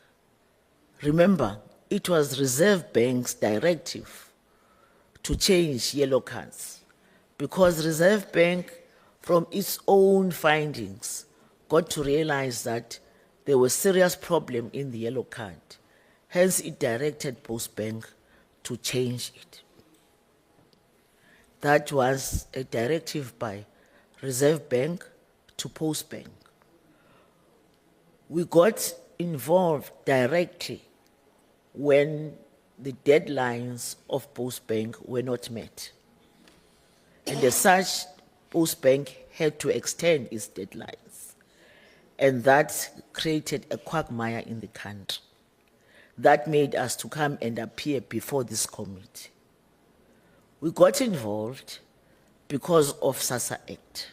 We emphasized at the time that we are by law responsible to implement and oversee the implementation of SASSA Act. That suggests that we should distribute the grants to the right person on the right time. That was between Reserve Bank and Post Bank became our problem, Honorable Murray, because of our responsibility. This is why, Chair, SASSA had to spend plus minus 20 million as a mitigation tool between the problem of Post Bank at the time, insofar as meeting their deadlines and their clients, and the directive from Reserve Bank. You can all remember, as honorable members are articulating, elder people were made to wake up at 1 a.m. to go and be on the queue at 5 a.m., not being attended to first day, second day, third day, or sometimes never attended to. Sometimes on the afternoon of the fourth day. It was during summer, there were no ablution systems, there were no chairs. SASSA had to come in and mitigate on the problem, and we did exactly that. This is why, Chair, we're looking forward to the meeting between yourselves and Reserve Bank to tell us how far did they go in playing oversight to Post Bank on card replacement. Because we were all taken by surprise when we got to be aware that, in fact, both cards are in use. Now, our question is whether what was picked up then is not recurring. Remember, that was not our responsibility. It was Reserve Bank responsibility. Our most fear, Honorable Chairperson, if Post Bank can say we are still paying people with a yellow card as well as in the black card, the reason of us still paying the yellow card is because they did not pitch up in more than one different deadlines. In more than one different deadlines. Our biggest fear is whether we are not paying ghosts.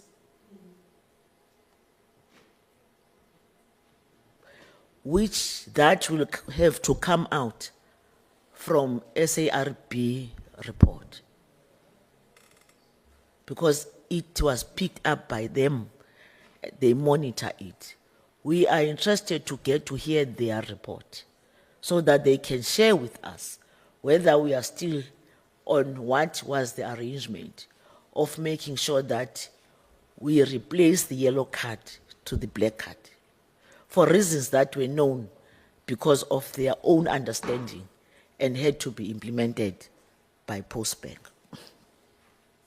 I thought I must talk about that so that I can make myself very, very clear on behalf of SASSA and the department. Chair, the issues of criminal activities, we are now as South African well aware that there are criminal activities that are taking place. This is why you have got more than 10 cases against SASSA officials who have manipulated our systems in paying the wrong people. And as such, they are appearing in court, and we have reported before this August House new ways of making sure that we address those gaps within our systems. This is why there's a noise and, again, a little bit of anxiety in the implementation of the new system, of making sure that people present themselves in the SASSA offices so that we can be assured that Sisisi Nongzola Dolashe is still alive. She is the correct person who's earning the grant. She does not get any kind of other remuneration as according to SASSA Act. This is the exercise that we are embarking on now. We know, Chair, and we understand that there's a little bit of anxiety, and we're appealing to our SASSA beneficiaries to be patient with us as we are distributing grant. We need to pay the right people. It's a little bit, has its own glitches, but we want to assure our people that we'll make sure that they get their money. On the issues of deductions, Chair, I'll request the officials to please come into that. But we have said earlier on, we have no arrangement for anyone else to deduct SASSA money. Ours is to deposit SASSA, the grants to the banks. When banks deduct, individual SASSA beneficiaries have a responsibility to find out from that bank who gave a go-ahead for those deductions. They are against the law, we all agree. But also, if you would remember, these are the reasons that made or created a tension between SASSA and CPS at the time. So they will remain a problem. So we want, once again, to appeal to our SASSA beneficiaries to be assisted to make sure that they go to their banks so that they can be explained why is it the case, and those deductions, if they don't know about them, they can be rescinded. On the backlogs, we are going to allow the officials to please talk about those. Honorable Chairperson, I thought I must just speak on the issues that talk to policies, and the detail should be led by acting CEO. But once again, we want to assure this committee that the relationship between ourselves with Postbank is coming to an end at the end of September, as per the agreement we got into. We gave each other 6 months. Postbank said it was too short. We communicated 18 months. In fact, it's not even 20 months now. It's not even 18 months. It's 20 months. Chair, it have to come to an end because that was a contract that we got into between ourselves and SASSA, and Postbank. We want to apologize if we overemphasize ourselves to explain what Postbank is. This is our understanding. If it's a wrong understanding, we profusely apologize. But all we know is that we have been in the relationship that did not work according to our expectation. Postbank did not have the infrastructure that the post office had. Over the counter and the rural pay points. And that's what informed the change of that agreement initially. And where we are seated now, people are receiving their grants from their chosen banks by themselves. We don't choose until we got to realize that at the point because we knew that banks are in town and in the rural areas there were none. Hence the post office at the time, and later the post bank. And now, everyone else has a right to choose his or her own bank. We must once again explain that during the quagmire of card replacement, huge chunk of people left Post Bank for other banks. All we do as SASSA is just to facilitate that when a client has taken that decision. We are not responsible to choose for clients. They chose themselves. All we need to do is make sure that we facilitate that, because we all know the following month, the process of distribution of grants must take place in a very seamless way, and everybody must receive his or her own grant as according to the SASSA Act. Chair, I thought I must just explain those fundamentals to say this is where we are today. We don't want to get to whether we agree with Post Bank or not. For us, this is neither here nor there. This was an agreement, and it is now coming to an end. And whether the two parties negotiate, it's upon themselves.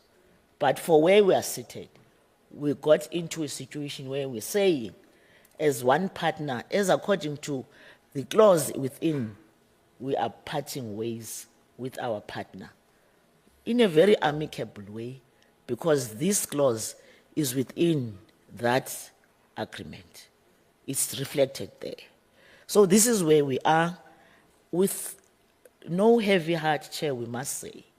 It is because it gives us more challenges than joy would want to see. It is even now taking us into a situation where we can be held responsible if we proceed with the deviation of 2018. You all know what the implications are. Thank you very much, Chair. I would then give to CEO to take the technical questions about whether the other systems are taken care of, so that we lay the fears of the honorable members. Thank you very much, Honorable Chair. Thank you, Honourable Minister. Just before you take over, Acting CEO, I forgot to ask the questions that I have postponed, asking until today.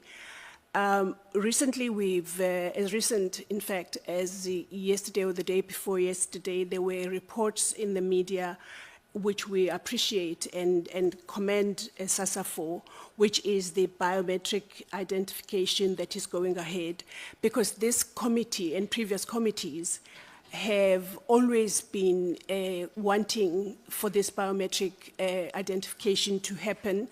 And over time, there were reasons why it couldn't happen. There was a time when it had to do with the unions. There was a time when a whole lot of reasons were advanced as to why this biometric identification is not happening. So I said to the media reps that were wanting for me to state why it is said that the committee did not want the biometric identification.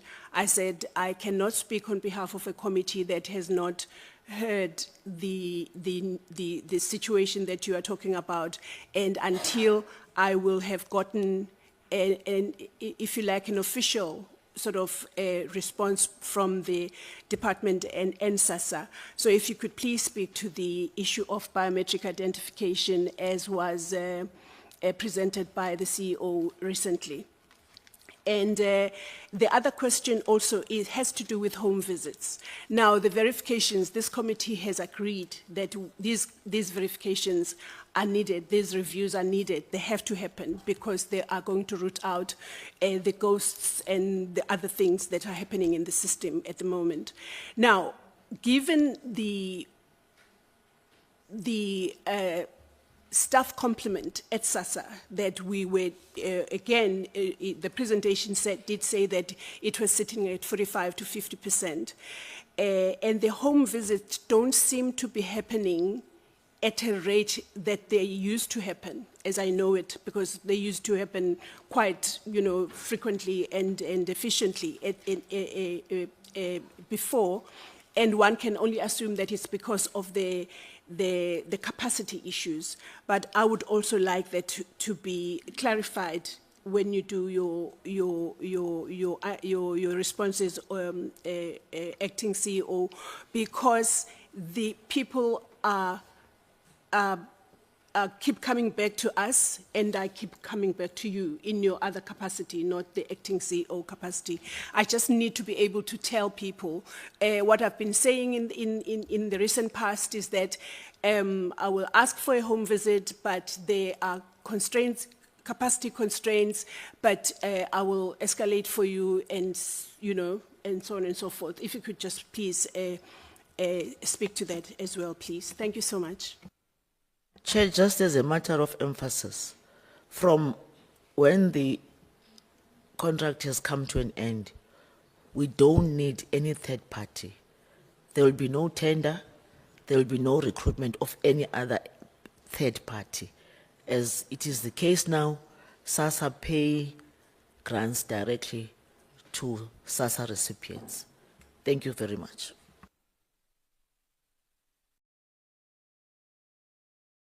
Thanks, Minister, Honourable Chairperson, members. Let me start with your questions, Honourable Chair. So with biometrics, we've been on a long journey towards the rollout of biometrics. As you've mentioned, we've been here a few times. The committee has deliberated on this. One of the big challenges were with the unions, organised labour, and that issue has now been resolved. We have been piloting the biometric system since the beginning of this financial year. So we've in a few of our offices, actually in all of our offices, but on a small scale, we split our staff an 80-20 principle just to start seeing how biometrics will impact services. There were issues. We've ironed out those issues. We've changed some processes, and we believe we are now ready to be able to go live with biometrics from the 1st of September for all new grant applicants. So we're not saying everyone must come in and be biometrically enrolled, but we want to make sure that every new grant application from the 1st of September has biometric enrollments. We do acknowledge that sometimes we have interface challenges with Home Affairs, so we do have an override on the system that enables us to take the biometric of the person in the office, and if the Home Affairs system is down, it takes it, stores it, and checks later against Home Affairs when that system comes back on, so that the processing can still continue in the local offices, but the biometrics will be checked before the grant goes into the payment process. And yes, and obviously we'll monitor that implementation closely. We have various risk plans, including full rollback if there's a system crash or so forth, so that we can, if something happens, we can then address it and make sure that processes continues and that we don't come to a complete standstill in that month. But I'm sure we're going to be coming to you for a first quarter report sometime soon, so I'll give you a little bit. So in our pilots, we did pick up problems with biometrics, and so you'll see performance in first quarter has dropped, but we believe we have now addressed those issues, and in our second quarter, you will see improved performance again. With the cases of home visits, yes, home visits is as all our services, is impacted by the amount of staff we have available. However, we do still commit to doing home visits for people that meet the category, the criteria for home visits. And I take it then, Chairperson, you're following up on all those requests you sent me, and I'll definitely make sure that I think most of them were, or quite a few of them were from the Western Cape region, and I'll have an engagement with the REM before I leave Cape Town. With regards to funeral insurance, I think it was raised by both Honorable Murray and Honorable Abrams. So if one goes the historic background, the Constitutional Court case, the issues with the black sash that they've raised during that time, a lot of it was related to this service provider that SASSA was using at the time with CPS. So we believe that environment has cleaned up significantly if you look at what was happening in that era of prior to 2012, sorry, 2012 to 2018 versus now. But yes, there is still, there are still many funeral insurance companies who still sort of take advantage of that model.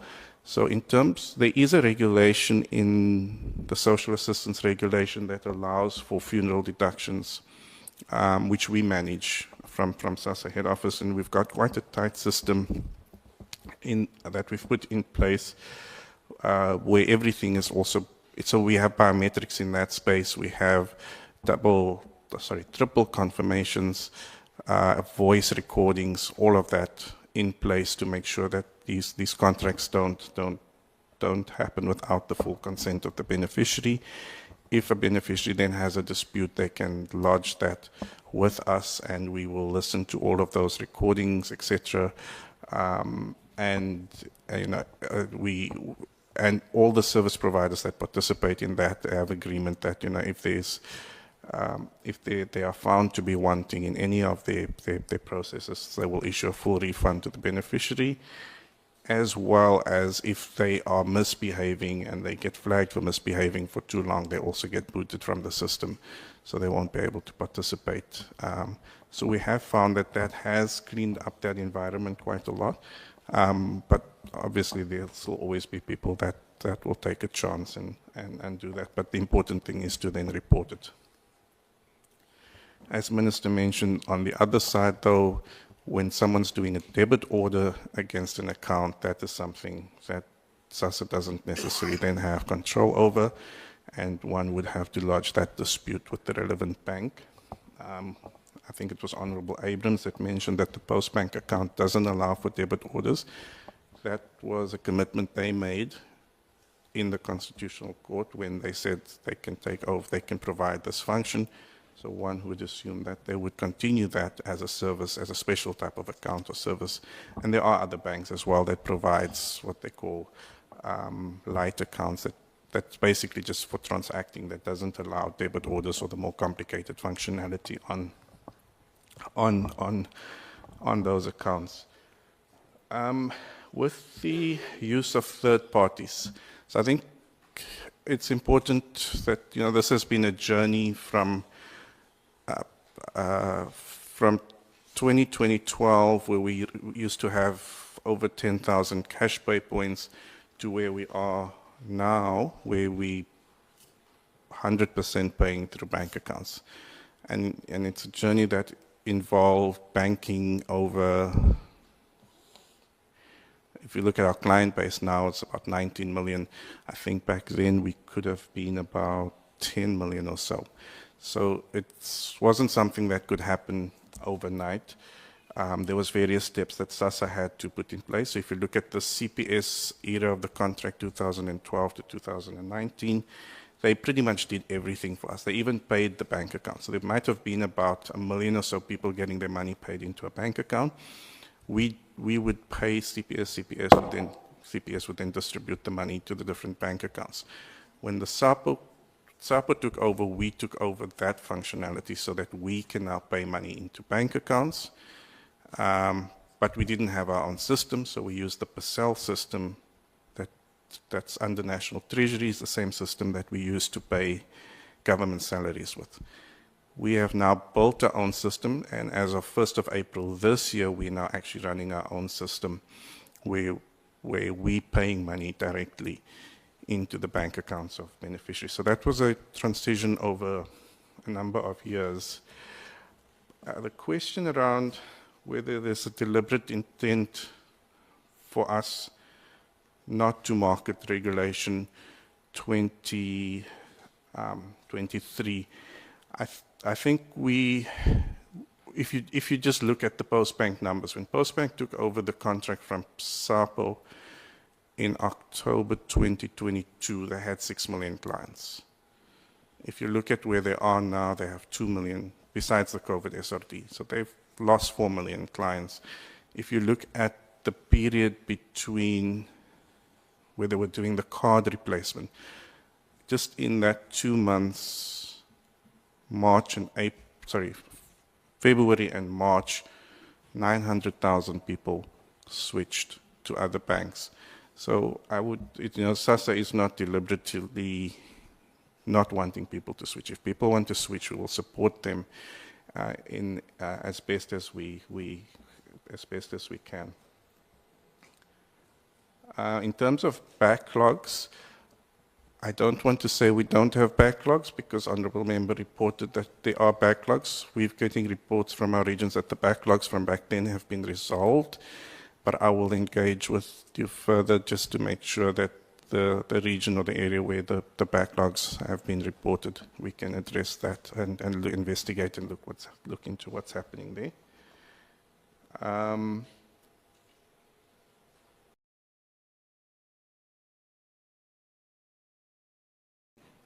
In terms of Postbank charging a service fee and us communicating around that, at this stage we have no indication that they will charge a service fee.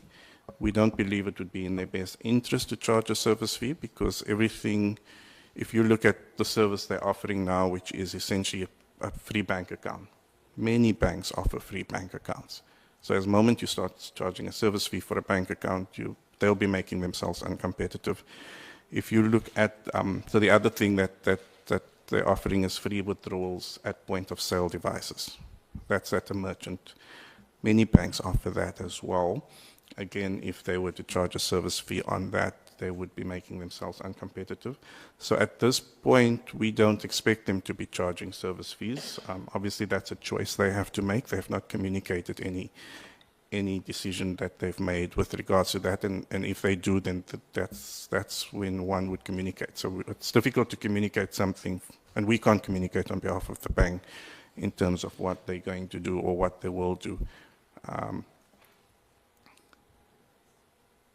I think Honourable Munia also asked a question around communications, and that is, I suppose, the difficult part that we've been in is that this contract ends, everything stays the same. We didn't want to make a lot of noise because then you create the panic out there. Media often interprets the messages you're sending out incorrectly, and then you end up with large numbers of people swamping to your office to want to either change, and you have to then, if they want to change, you have to do the change, or your call center lines start crashing because you've got large numbers of calls coming in.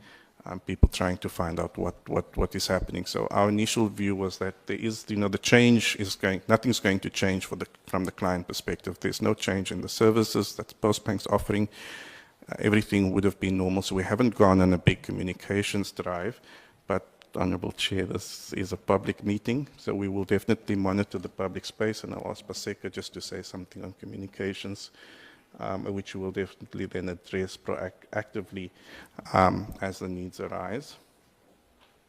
With regards to the switching service, so in terms of switching, any client can come to a SASSA office. They would need to bring us a copy of their bank statement. That's just for us to check that the name on their bank account together with the account number is accurately captured on our system. Switching normally should happen within a month. The only reason we generated backlogs during the February-March period was because we had so many people coming forward, over 900,000 in that 2 months, and that did then create the backlogs. But on in normal business operations, the switching should happen within the month. So if you come before the payment cutoff day, and officials will inform you when you come and do a bank switch, that so our cutoff days are normally the 20th of May, 20th of the month, so that we because we have to run your payment systems to the bank. So if you come after that day, you're not going to get your money the next month. You're only going to get it the following month. But the official will then inform you to say, I'm going to hold this back, I'm going to process it next month, because if I process it now, you're not going to be getting payment. So let me rather just hold it back, process it the following month, early in the month, so your money can go in your new account in that month, in the next month, but you'll still get your money in the old account in the upcoming pay cycle. In terms of the group of, I see Honorable Marie has left, but I will contact her with regards to the group of people that she mentioned, and I'm sure if we could think of doing an outreach or seeing how the local office nearby that area can provide assistance to the group that she's mentioned. In terms of parents and children not having IDs, there is a regulation 26A, that provides SASSA to take an application without an ID. What we would normally then do is we request that, so we call it the alternative documentations for people that don't have IDs, to address the concern that if people don't have an ID, how do they still have that right to access a social grant? What we would then do is you'd need to bring an affidavit from someone that knows you, which could be, it could be a pastor from a church that says that I live in this area. If it's a child in school, it could be a affidavit from the principal, or it could be an affidavit from a traditional leader that says, I know this person, they live in my community. Then we can still process your grant without an ID. We do, however, give you 3 months to go and lodge an application with Home Affairs, and then come back to us and show us that you have lodged an application with Home Affairs within 3 months. We know Home Affairs often takes a bit long, but as long as you can show you've at least started the process of applying for an ID, you can then continue to get the grant. And now as well, we've also implementing now it's mandatory for everyone, but as of beginning of this financial year, we've also implemented mandatory biometrics for people without IDs, because of the concern of people could go to one local office, same person could go to another local office and apply, and you wouldn't know if someone was double dipping.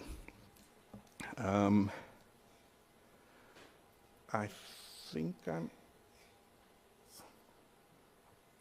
almost done. Let's see if can maybe Paseka take the comms question, and CFO and DDG Sepeko can take the question around if there's going to be any regulatory amendments. Thanks, Chairperson.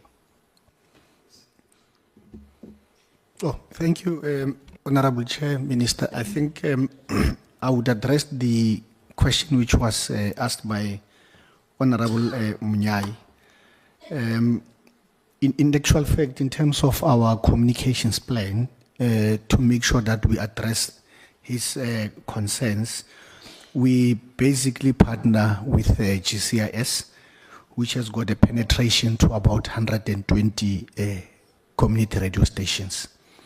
We also deliberately bias to African language stations, and if I may just give honorable members the numbers, Ukhozi would have 7 million listenership, Umhlobo Wenene will have 4 million, let's say DFM will have 4 million, Tobela will have 2.6 million, Mutsweding will have 2.3 million. All in all, it means they have about 19 million listenership. And obviously, we know that if I listen to something, I'm bound to tell somebody. So it would be 19 million by 2, which may be more than that. So the matter that is raised by Honorable Munyai, it is been taken care in our communications plan.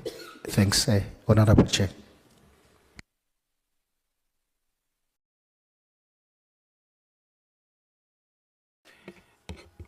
Okay.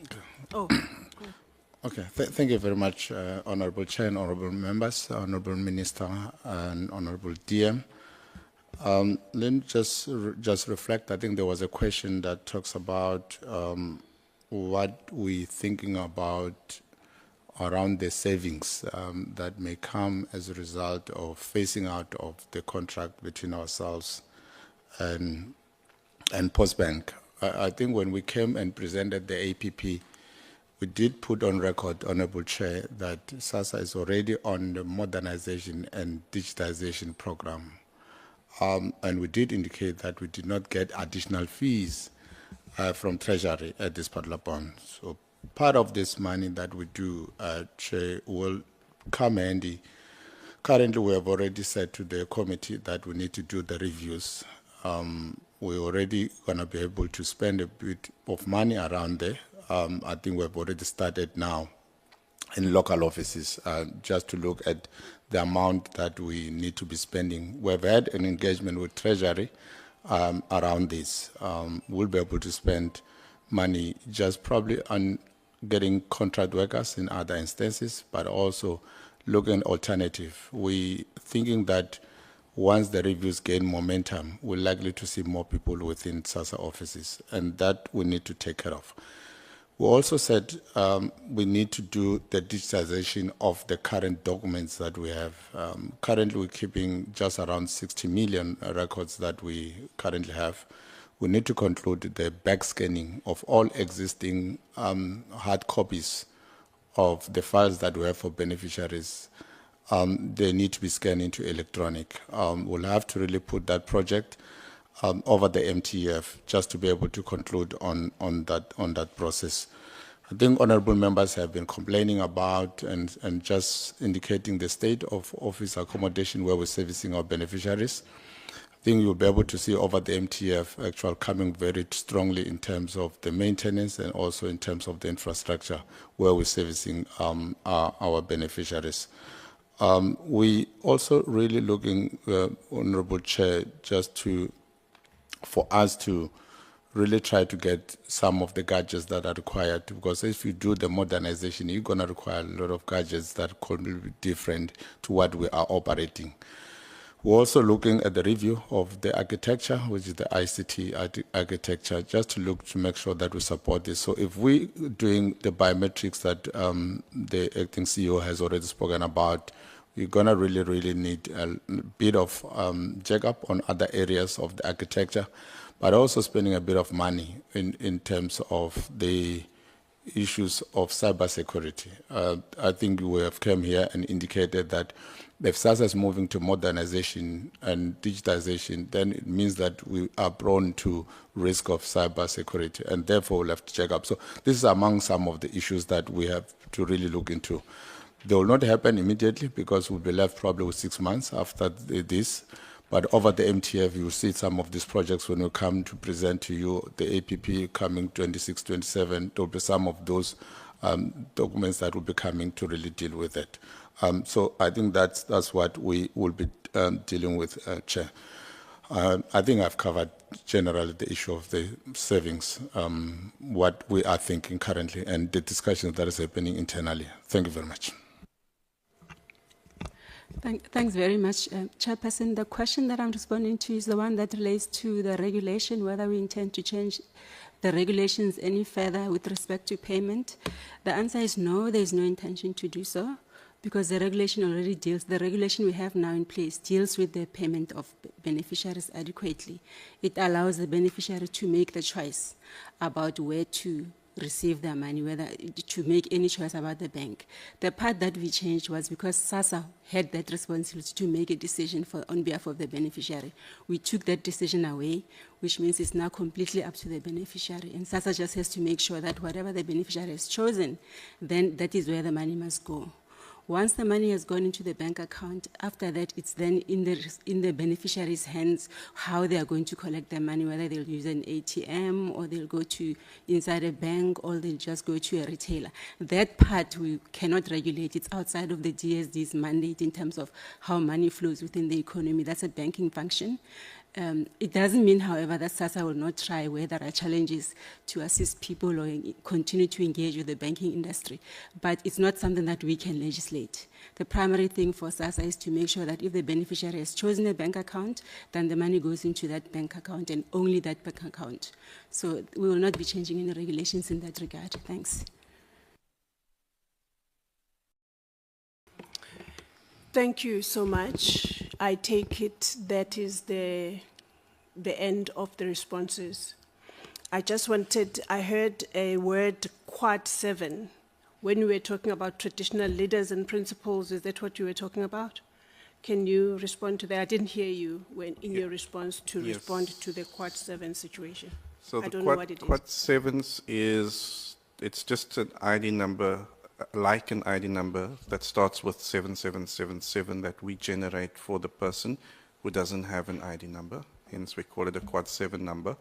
But it's what we call, in terms of the regulations, a alternative identification process. Thanks. Thank you. Honorable Munyai? Oh, you said that the Post Bank use a bank for settlement, and you did not mention that bank. If you can update, please. And one issue, also other issue, Chair, is that our contribution should not be misunderstood as disrespecting the separation of power between the legislature and the executive. Because ourselves as the legislature, we cannot direct what the ministry must do or not do. We can't influence that minister must terminate or not terminate the contract. That's not our legislative terrain. But the issue that we can do in the context of our legislative oversight responsibility is to get feedback on the assurance on the contingency plans, because all those questions that I was raising is talking about the risk and mitigating factors that are in place or to be developed to guarantee that these 3 million populations or beneficiaries with respect to distribution of grants can proceed uninterrupted in the eminent post-bank designation ultimately being withdrawn or terminated. So remember, we don't terminate. We are not the executive. But with respect to the issues of South African Reserve Bank, with relating to variation, notice, supervisory duties, fiduciary duties, and regulatory authorities, that will deal with when the Reserve Bank is here. And as I said, there are many questions that I have for Reserve Bank, equally for Post Bank, not to direct the ministry whether they must continue with the contract that they believe themselves it can give them audit finding. That's not the ANC point of view. I thought I should advance that view. Thank you, Chair. Thank you, Honorable Munyai. Honorable Abrams? Thank you, Chairperson. Yes, I also was listening for the term Quad 7, so I hope the acting CEO doesn't just mind repeating what he said in how is SAPO legally paying those Quad 7s if that payment method has been repealed. And then, Chairperson, I also didn't hear very clearly. So I understand the minister has said that the contract is terminated. It's finished, it's done according to SASSA and the department. But does that then also mean that the internal government dispute between the two entities, that process, is that also concluded? That was my question. And then, Chairperson, if the acting CEO mentioned that they are now using the same payment system as National Treasury, that National Treasury uses to pay government employees. And as government employees, everyone gets their salary on a date, the same date, every single month. And now the beneficiaries are are migrating and using, more commercial banks and so forth. They pay up and they pay everybody's salaries, same date, same month, every time. And I know I've raised this issue before, and I recall some of the responses I got in that, beneficiaries first need to be checked and verified and so forth and so on. But the call out there is still that why can't they then, if you're now using same systems as National Treasury does to pay all government employees, then why can't SASSA beneficiaries get paid on the same date every month? That is the plea again. And then since we now brought up biometrics, that will be, coming into effect 1st September, my question then is, if for argument's sake your in-person application takes an average 20 minutes, will this not further lengthen that in-person application process? And when I say lengthen it, it's because on my oversight here in Cape Town, not all officials have their own fingerprint scanners. They are sharing photocopiers and scanners. They don't have the resources they individually need to complete an in-person application within a decent amount of time. And that is why we're seeing such long queues, especially at Bellville office, because the staff there are not adequately resourced to do their jobs. So now we're bringing in the need for fingerprints to be taken and facial recognition to be taken, when, for example, the Bellville office still doesn't have any self-help kiosks. They don't even have the flat screen TVs that were part of the very first queue management system that's supposed to show the priority order of where people are supposed to come and receive the service. They don't even have that. And that's not just the Bellville office. It's many offices here in Cape Town and the Western Cape, when other provinces have the self-help kiosks and the flat screens to do the priority queue management. And Acting CEO, I've been struggling to get a meeting with your acting regional director here in the province. And I can't understand how I've given dates and him and his team is just so busy that they can't meet me to address some of these issues on queue management. So my question then is how is this going to affect the long queues we are seeing? Thank you, Chairperson. Thank you, Honourable Abrams. Honourable Murray? Thank you so much, Chairperson. I just want to follow up on the biometrics also. The people are going for verifications, and as you know, previously in SASSA, if you were an employer of the government, you used to get a certain amount of pension. And then as you grow older, the pension become less and less and less. And then you could actually apply for a SASSA grant. I'm going to make an example of my mother-in-law. She's 95 years old. She used to be a teacher, but she resigned when she retired when she was 60 years old. So she's been on the system now for 45 years, getting a pension grant from department.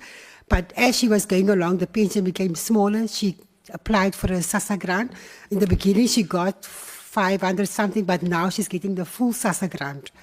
So the other day, another lady calls me. Her father used to work at the municipality, but he's also in his late 80s. And the people at SASSA send her to go to the municipality, how many pension he got, what did he do with his pension, and why is he on a SASSA grant. I mean, that was the norm of SASSA, that you need to earn a certain amount of money to get a SASSA grant, and if you earn more than that, you don't get a SASSA grant. But as your SASSA, your ordinary pension reduces, you're becoming a SASSA grant recipient. I would like to understand how is that working, and why are they sending people from pillar to post of a grant that was long time finished. The pension fund is long time finished. Now the children must run because the parents can't do it because the parents are too old to go to all these departments. And then my other question is, not a question, I want to follow up what the minister was saying about these gold cards and black cards. I have a member of parliament here She is in Parliament. She's also EFF member. She notified me in March to say, Commissar, can you please assist me? My father went last year March to change the gold card to the black card. He got the black card, but ever since he got the black card, he could not use it. Every time they went back to the post office to go and say, look at my father can't use. So this year March when she went, they said there is something like 26,000 rand in there. She must first use that finish before she can even get a card for the father. Last Saturday, the father was buried in Matachele for 1 year and 6 months. He did not get his Sasa ground because of the black card did not operate properly. So someone within post office was using that money because the person could tell her, your father's having 26,000 rand a year. It shows, but he can't get the money because the card was never activated. So someone was using the money because when she came back now with the funeral, she sent me, I asked the CEO, can you please look into this thing? So the CEO is investigating, but it's true what the minister is saying. Somewhere someone is getting money that is not supposed to get money. There's ghost people that's getting money from gold cards and from silver cards. Thank you, Chairperson. Thank you, Honourable Murray. Honourable Abrams. There was just one point, sorry, Chairperson, I forgot, on the biometrics. And will the new biometric system not render your online application process unusable because persons would therefore need to visit an office to do their biometrics? How do you foresee then what was supposed to be established as e-services to alleviate queues and alleviate the pressure at the offices now not being able to do new applications because they have to be there in person? Thank you. Thank you, honourable members. I'm sorry about this. I asked just a question because I'm also allowed to ask questions. I would like to believe, and then I just open the gates. I don't know of what. So I'll hand back over to you again, Honourable Minister, and your team. No. Because these members want these answers today. No, Chairperson, thank you very much. Don't feel bad, Chair. It's your responsibility and your committee. I want to emphasize once more, Chair, that this process is an administrative process. It is a pure administrative process. On whether there's a dispute or not, we got to hear that, in fact, we have a copy of a letter written by Postbank to the Minister of DPME talking about the dispute. We are not being copied. We just got to be informed by that letter. What is our position on the dispute if it might arise? We'll deal with the dispute at that time. However, the administration process must unfold. Chair, I joined the department, this process in place at the time when I had 3 meetings with Minister Malachi until he gave the responsibility to his deputy minister. I started to engage. I must assure you, Chair, all those meetings were initiated by myself in wanting to get to understand more about this matter and why we should part ways. Secondly, Chair, that is it about the dispute. Where we are seated, no one has written to us. We got to be informed. However, the process is unfolding, as according to the correspondence, from 6 months to 18 months. 18 months comes to an end by end of September. That is it, Chair. Chair, on the biometrics, we, as the CFO was indicating, this has been presented before yourselves in this financial year. We really want to request for your indulgence to allow us to come back with our first quarter report, because at that time we would have assessed whether this is working, what are the challenges, what are the gaps, where are they, how are we intending to deal with the gaps. That will be our humble request, Chair. We are saying, as the CFO has just alluded to, we requested the Treasurer to allow us to have a special project in this to an extent of appointing contract workers so that we fast track this and ease the tension and the anxiety of our people, but allow us to come back to come and report. It will be there by that time we come because this is being experienced by people on a daily basis. So we'll come officially to come and present before yourselves to say, how is this project, how is it unfolding? What are its challenges? How do we intend to resolve those challenges so that we have this coherent process that don't have anything? Chair, I would go back to acting CEO to give answers to others, but I thought I must just assure you to say biometrics is something that you are embarking on during this financial year. And the second quarter, when we come and report, we'll take you into confidence on exactly what is going on. With the activism that we see and experience from members, they will have a first-hand information on what is the experience.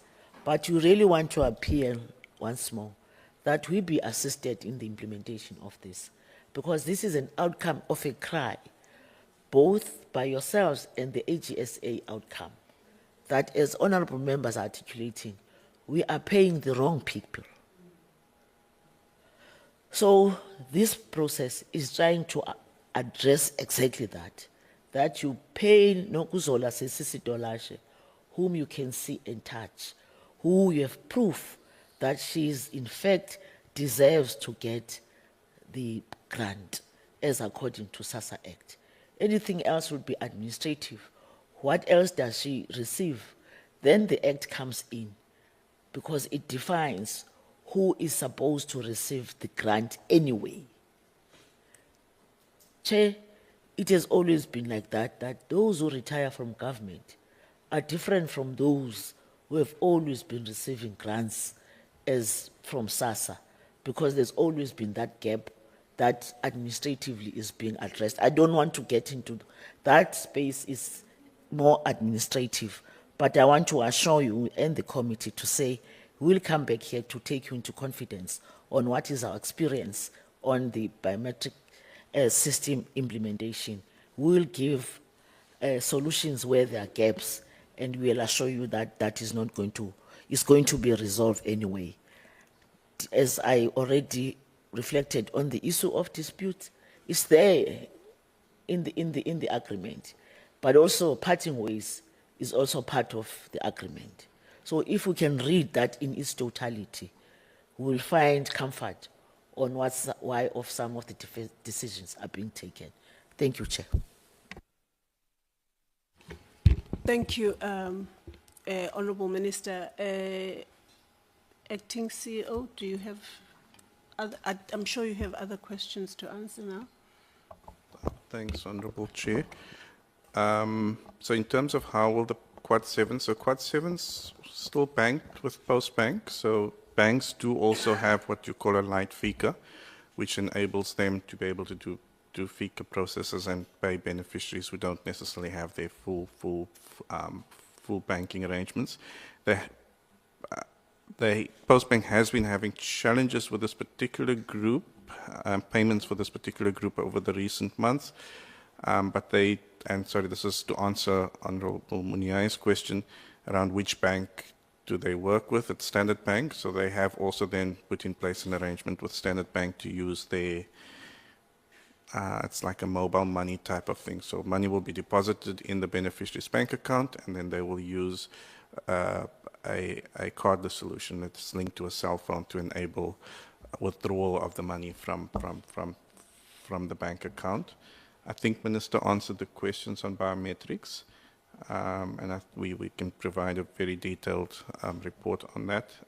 And going forward on the question of the modernization equipment not being everywhere, I think CFO did mention, that the savings that we're having from this contract will enable us to make sure that by the end of this financial year, every local office will have all of that, what we call it modernization, the tools for modernization.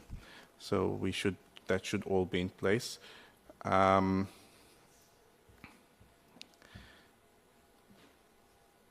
then the question around someone being sent from pillar to post regarding their pension. So yes, when a person does have another pension, we would then have to assess what happened to that pension. That's actually in the regulations that says, because what we have found in the past is that, for example, someone would get a lump sum, and they would, so you get a lump sum and an annuity. So annuity being your monthly payment, but you also get a big cash amount. And there's a regulation that says that if someone has gotten this big cash amount, they must show what they've done with, because often people would then take that cash amount, give it to their children, instead of using it to provide for themselves. I'm not, maybe Brenda would know the period of time that passed. It's just slipping my mind now, but there is a certain period of time that if you did get a lump sum, you're not then allowed to apply for SASSA. So when someone does have a pension with another provider, we would need all those documentation basically to show that, you know, this is how much your lump sum was, this is how much you're getting as an annuity. And it's normally picked up when we look at your bank statements, we'll see some money coming in. And then you'll have to ask further questions about where does this money come from, and the person will tell you, well, I'm getting a pension, and then you want to find out more details about. So the assessment is a little bit complicated when someone is getting sources of income. Thanks, Honourable Chairperson. Thank you so much for those responses to the questions, and thank you, honourable members, for the deliberations on this presentation that I believe has gone a long way to alleviate, in a huge way, in my case, any fears that one would have had in terms of what happens come September 30, is it 30 or 31st? 30. And the impact, because that is the most important thing, impact on beneficiaries. These are the people we are all of us meeting about here today and other days. The impact on the beneficiaries is assured not to be negative at the end of September when the termination of the MSA comes to effect. That for me is the big issue. That is for me is what I am taking out of this meeting. And of course, appreciating the clarity that we have been given on the issue and other issues that we have raised. And also the proposal by the honourable members of having of actually making sure that the meeting, the presentation that we didn't have this morning as arranged, as far back as the 21st of August, that it does happen with the South African Reserve Bank, and also that we initiate a meeting with the Post Bank, because members have questions that they would like to pose to the Post Bank in this regard. So I really want to express my gratitude to the Honourable Minister, the Honourable DM, the DG, the acting CEO, and the CEOs and the team, all the senior management that is here with us today on the part of the department. We appreciate you coming through, because we walk away enlightened in many issues that equip us or empower us to respond to the beneficiaries or to the media or to the civil society organizations that contact us. We are better able to say this is what is happening, this is what is not happening, and this is the process, and so on and so forth.